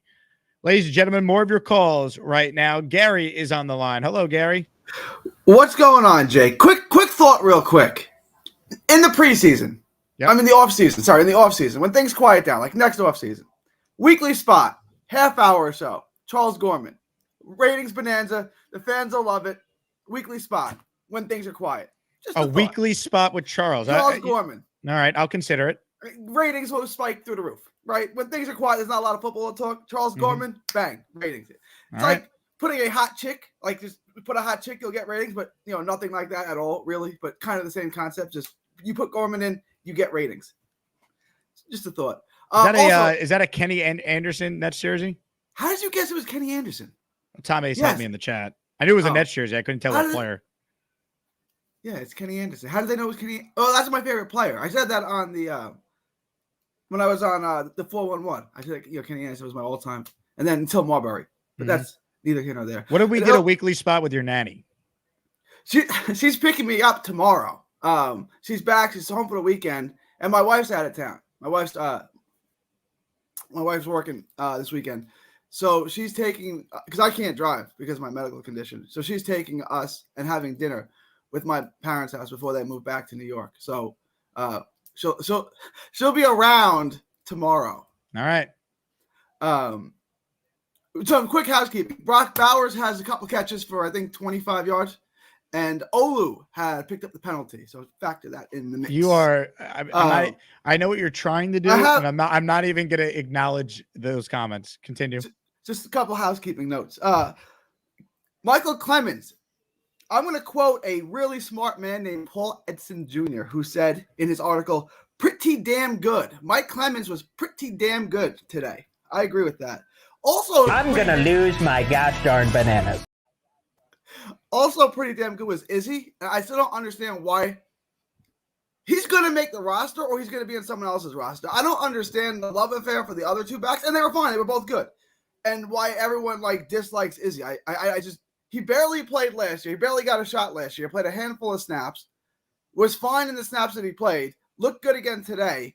I don't understand why everyone wants Izzy gone so bad. To me, he should be at this point RB2. He's not. He's not. I understand he's not. But is there any complaints on his play? I just don't understand the dislike for him. I don't get it. They don't trust him in pass blocking, which is part of it. I think he has a chance to make the team if they carry 4 running backs, but I think the 3 guys in front of them are better than him. Okay. And also, Olu was really good after the initial penalty. He was really good out there. I'm not hating on Olu. I don't hate Olu. It's not his fault they didn't draft Brock Bowers. I don't hate Olu. I don't. I just wanted to stir the pot a little bit. That's all. You never do that. Did somebody say Brock Bowers?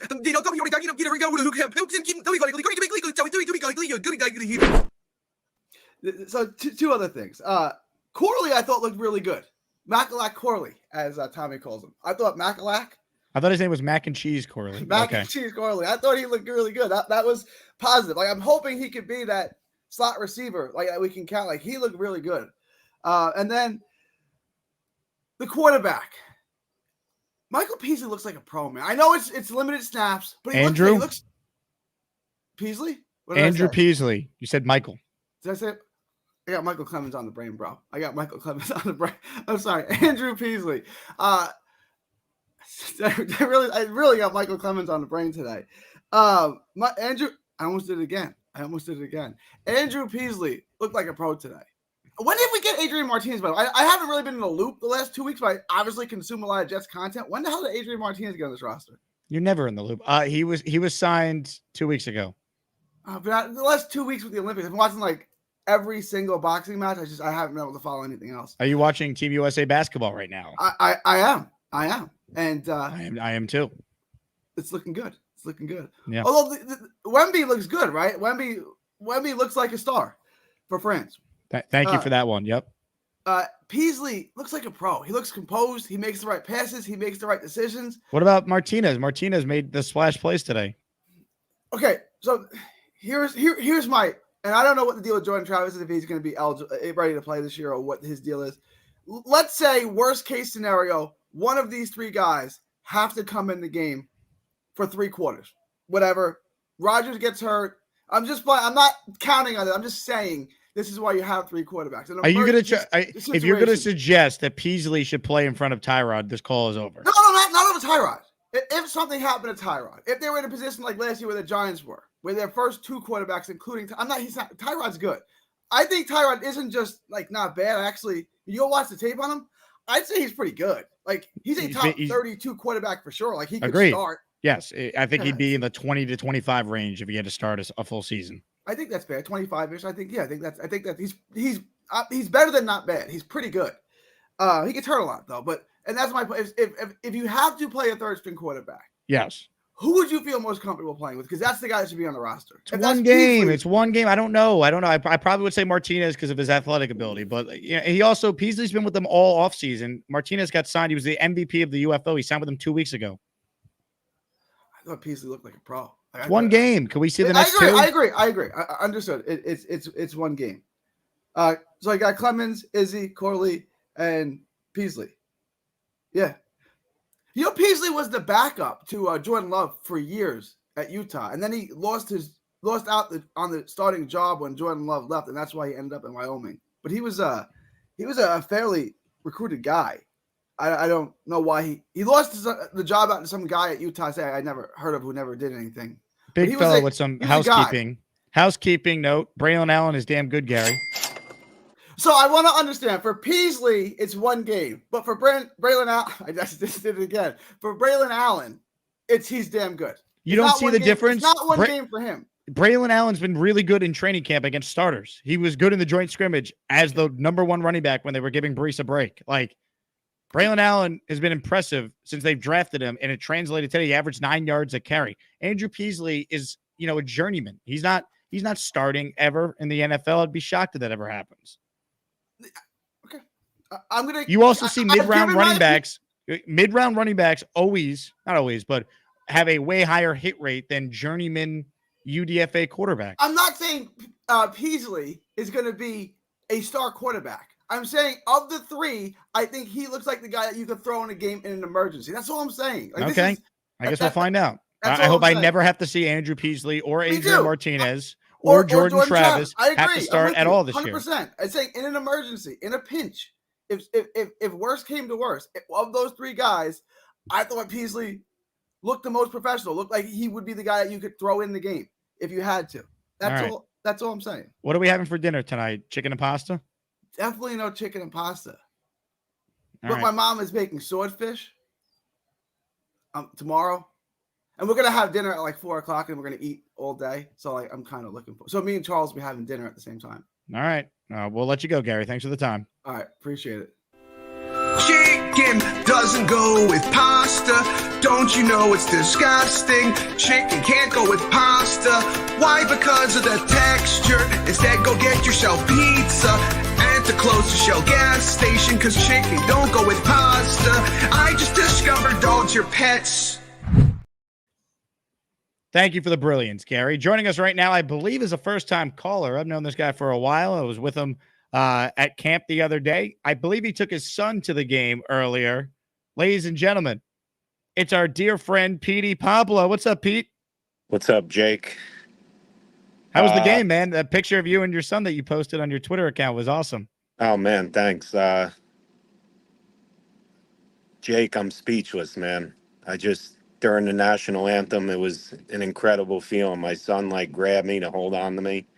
I'm getting choked up now thinking of it. Lifetime memories, man. Awesome work you're doing here, man. Was that his first game? Yes, sir. That's awesome. I'm glad you got to experience that with him. Yeah. Jake, a couple of things that stood out.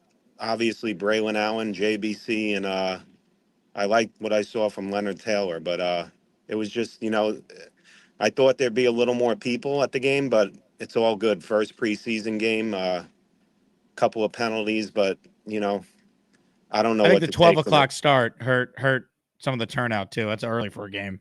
Yeah, and the guy I sit with in the season tickets, he actually got us a suite today, man. Man, I was in the 1% of the nation today. Steak, everything, my man. My kid had all the candy. It was great, man.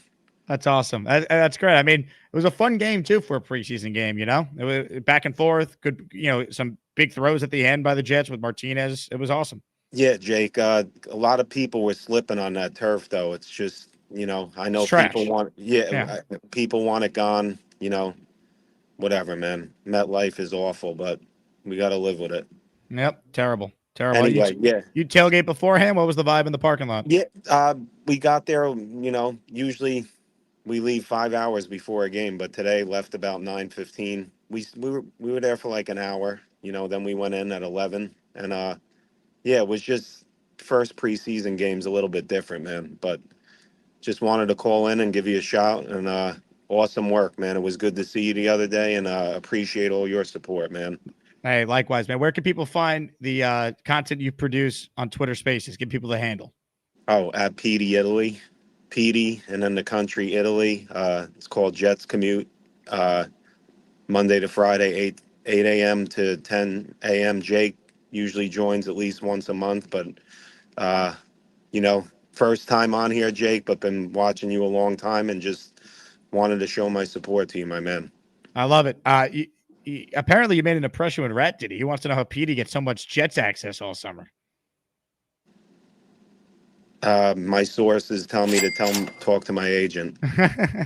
Well said. Petey, great call, man. I'm happy for you and your son to experience that moment together. That's what it's all about. Jake, Hopefully one day you do it, man, but it was incredible. And, Keep up the good work, my man.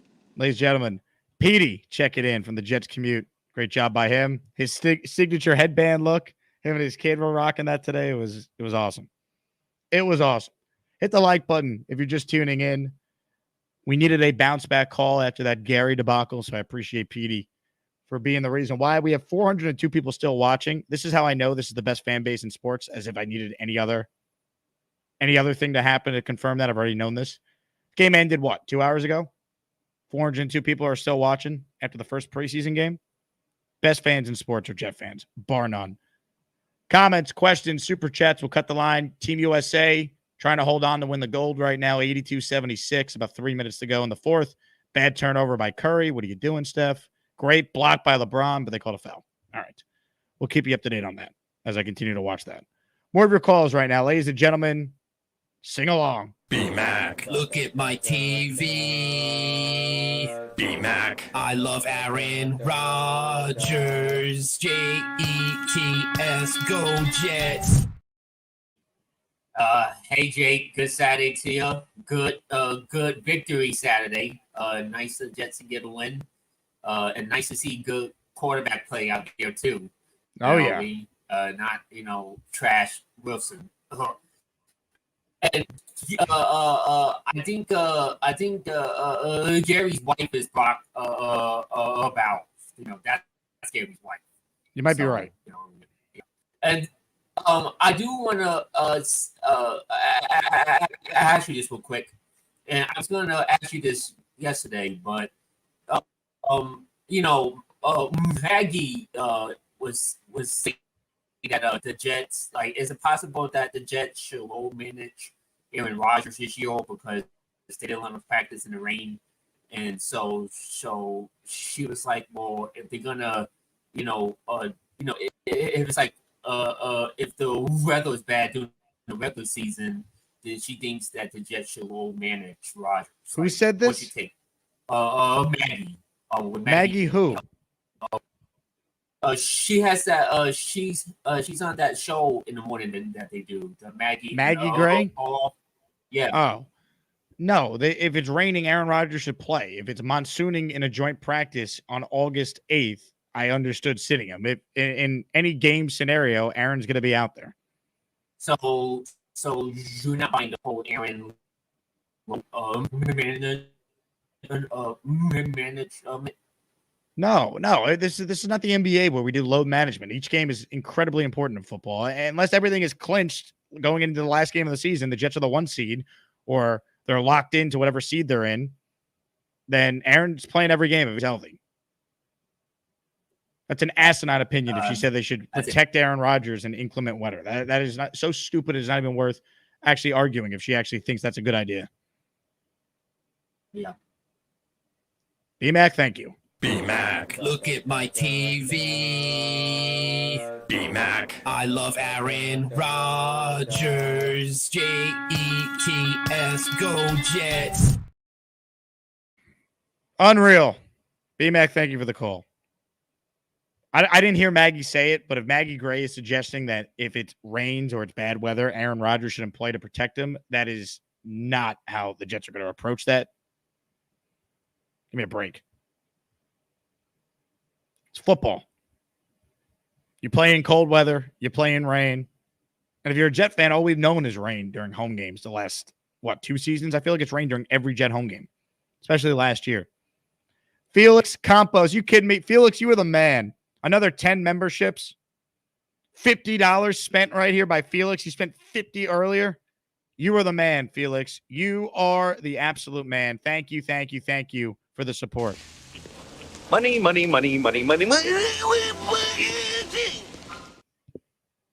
Ladies and gentlemen, the following listeners are Asmaniacs. Dano, Tiffany Ferrani, Tom Lotz, Christopher Wilson, Stuart Anderson, Kay Wolfson, Albert Marikin, Zach Johnson, Maud TTO, Abe M.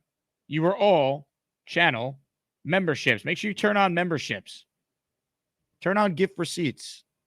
You never know who's going to gift the channel membership to you. Unless your name is JQuest, then you know you're not getting one. That's the bottom line. We go to Nate, parentheses Nate. He's next up on the show today. Hello, Nate. Social. You have Steve Kerr. You have Ty Lue as Hey, your Nate. coaches. You have Mark Hughes as How's well. the Olympics going? College coaches. But then you have great basketball minds and leaders in LeBron James, Let's Steph see. Curry, and Kevin Durant. And so at Good this angle. time of the game, you feel so confident knowing. All right. Thanks for the time, Nate. Nate giving us some insight on the Olympics there.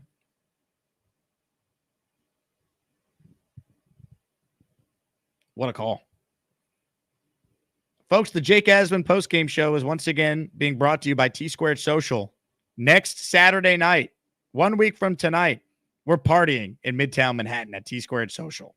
Party starts at 6:30. Jets versus the Panthers on every screen, besides one. One TV is reserved for the Bobby Midnight program to be streamed. The rest of the TVs with the sound on will have the game. We'll have drink specials. There'll be food opportunities. There'll be giveaways. ESPN New York sending their promo team to dish out swag. I'm giving out Asmaniac merch. And our grand raffle, our grand prize, we're giving away a signed Garrett Wilson football. If you want to go, it's free, but make sure you RSVP by clicking the RSVP link in the description for this video. It is that easy to find the link. Once again, because I had someone email me this morning that they couldn't find the link, so they just made a reservation at 7 at T-Squared next week. I go, that's not us. We have a section reserved. RSVP with the link in the description. It takes 5 seconds. You click the link, you sign your name, it sends you an email confirmation, you're done. T-Squared Social.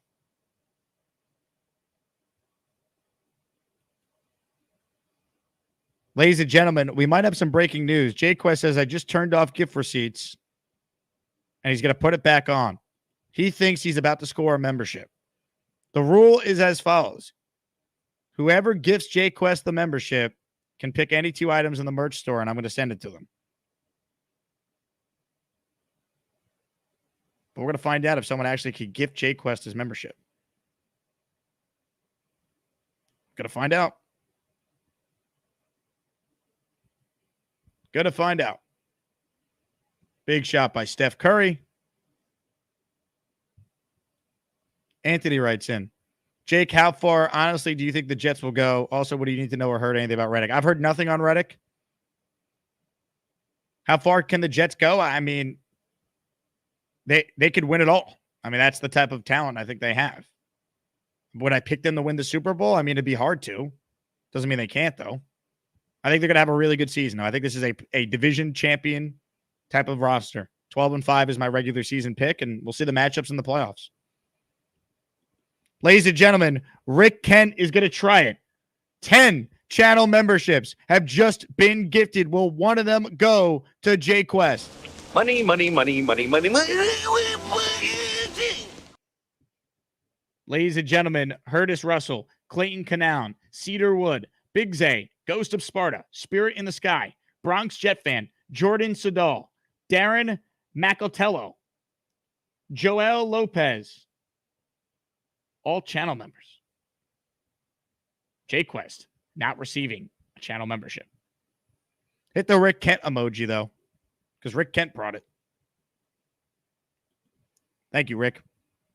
Truly, truly appreciate the support. Anyone else going to try for Jay Quest? We're going to go back to this guy. He is back in his chair, and he's ready to give us some takes. Ladies and gentlemen, Nate, parentheses Nate. What's up, Nate? I apologize, Jake. Did you go to me while I was doing basketball stuff? I did briefly just, I did just to make fun of you real quick. I knew you weren't there. Don't worry. You're good. Oh, okay. Cheers. Cheers. Wait, hold on, Nate. I'm coming right back to you. Breaking news. A 20 spot from Felix. Are you kidding me? $100 being spent for the Asmaniacs. Holy crap. Get your ass off my super chats. Some of these are gifted memberships too. Hey. The hell with it. Oh my God. Here we go. 20 names. My microphone is going to fall out of my hand due to the just sheer surprise of seeing this. HN Shady, Javi C21, Michael Stipek, Marcelo 2005, MC Mazy, Brian Romachado, Dean Pararella, Ghost, Kyle Roeder, Mario Rapallo, Mike V, the lovely Sarah, Pari D, Crusader 1815, Jeremy, Tony Goods, Richard Clark, Carl Dubose, John Williams, and none for J-Quest. But 20 people were just blessed. Love it. Love it. U.S. up 98-87. 16 seconds to go. Ladies and gentlemen, the United States is going to do it. USA. USA. All right. Wow. What a moment. What a moment, Felix. Thank you, brother. You better message me, man. I'm trying to get you merch. Hit the like button. 441 likes. Ladies and gentlemen, we go back to Nate, parentheses Nate right now. Nate, sorry to interrupt. No, I appreciate that. I got to see Curry's like 4-3 in a row and 1 of 11 and ice the game. It was a. Let me take this off. But yeah, that was an amazing ending. I don't know if you watched a lot of the Olympics, but man, for basketball fans, it is so much better basketball than the NBA. Like that game just ended 98-87, had guys walking off bleeding from their eyes, and don't get me. That's a whole different story. We'll talk Jets on your show. Well, it's not the Gary show.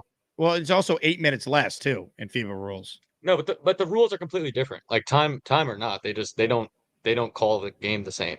Well, there's no defensive 3 seconds either. Oh yeah, defensive 3 seconds, all that, but they literally are allowed to play defense. In the NBA, you're not allowed to breathe on star players. You know, you have to stay 5 feet from them in the COVID distance. It's just whatever. But Jets game today was the best preseason game. Like that was what we could have asked for. Like I was obviously looking forward to Stickers. I thought he performed well. Olu, I had my binoculars on Olu like every play on offense he was in. Dude, no one got by him. He was the guy that kind of sprung that 20-yard Braylon Allen run down the side. Yep. Another guy that looked great, but like granted, it wasn't whatever. Olu looked great, all circumstances. Brownlee was another guy who I brought up to you, I think last call with Fialco. Every day he makes a play, whether on training camp, preseason. I hope he's close to locking his spot on the roster. I'm sure I missed your call. I was on the train, or I missed your show. I was on the train earlier. Did you talk about Leonard Taylor? We mentioned him. Yeah, he made some plays. Dude, he was all. He was. Did you go to the game today? Plays, he was just. I was at the game. Yeah. Oh, so you actually had binoculars locked in on Olu? I literally had binoculars. I was like, I'm watching Leonard Taylor all game, or I'm watching Stickers every time. And I didn't realize you went. They're not testing Stickers. He's the next Revis. They're not testing him. They're not testing it. How was the train? Give people the breakdown on the train process. The train is fine. It's actually like I got home faster from the Jets game than my last Mets game. And I live on the Upper West Side. I took the train 40 minutes to Penn Station, then took 2 stops on the 2 train back home. So I was home in under an hour, just about an hour. It's a smooth process, but it was also an empty stadium, so like you could walk right onto the train. It's not, for sold out games they put you in like a whole pig pen, and sometimes you got to wait like 2 or 3 trains. So that's a lot worse. I guess Martinez looked nice, but so did Peasley, as Gary said, and I trust Gary as like the all-knower of QBs, as obviously he knows way more than Joe Douglas and most NFL GMs. But I liked seeing that. Yaboa, I thought it's interesting seeing him at fullback. He lined up at fullback a couple times. Yep, I noticed that too. I thought that was an interesting twist. I never thought of him as much of a blocking guy. And I want to share this one story with you. Actually, Pete made a good point on your last call. Stiggers was slipping. Davis was slipping. Like all these guys are practicing in grass for months, and then all of a sudden their first game, switch shoes and go to turf. It's just the worst look for us. I mean, guys are like I said, guys are dropping on the grass on the most beautiful day. And it's only because they're practicing in spikes and then switching shoes and switching turfs on game day. It's just, we got to figure out that situation. But so when I was walking in to the stadium, Jake, I think I told you I had to have my Stickers jersey today that just got here that I showed you on the last call. And I see a white shirt that says Stickers uncle. Next to him, I see Stickers mom. Then I see Stickers niece.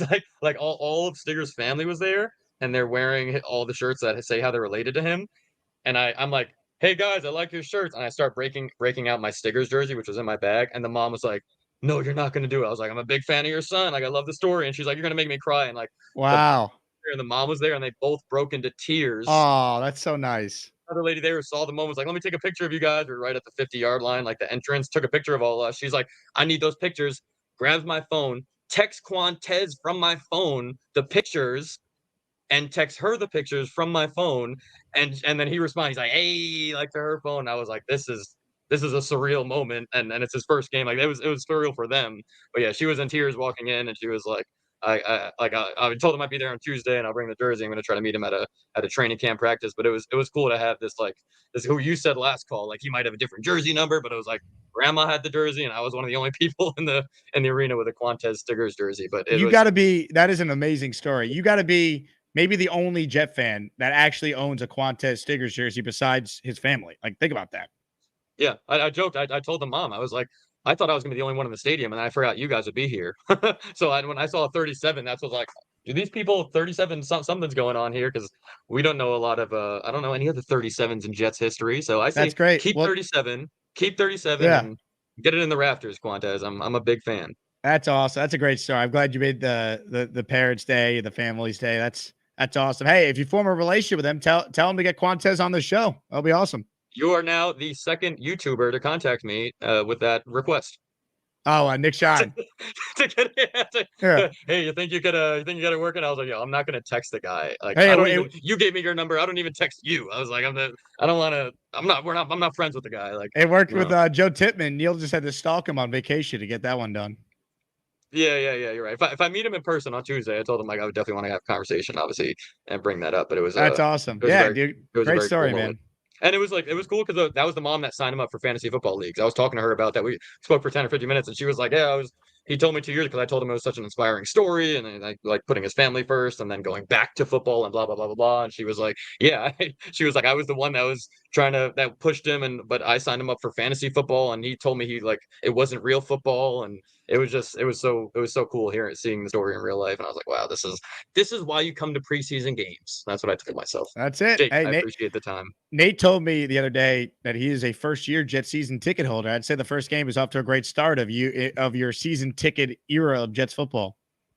Absolutely. It's been so far so good from the OTAs. That first time I called you with like complimentary tickets to that, I was like, yeah, they got me reeled in so far. Now they just got to win games on the field. That'll come seal the deal for me. That's it.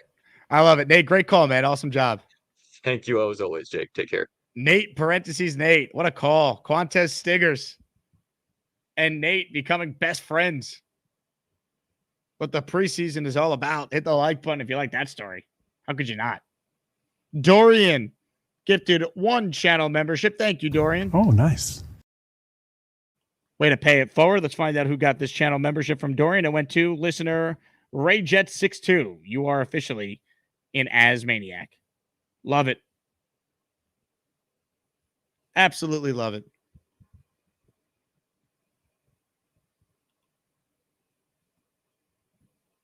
Before we go, let me bring Bobby Midnight back on. Bobby, should Nate ask Quantes Stiggers to come on your show as well? Yeah, if he wants, invite him. All right, sounds good. It was a great show, Jake. You had a great show today. Yep, and we're going to hand things over to you now. And the Jets had a great game today. Absolutely. Preseason, but it was great. I enjoyed the game.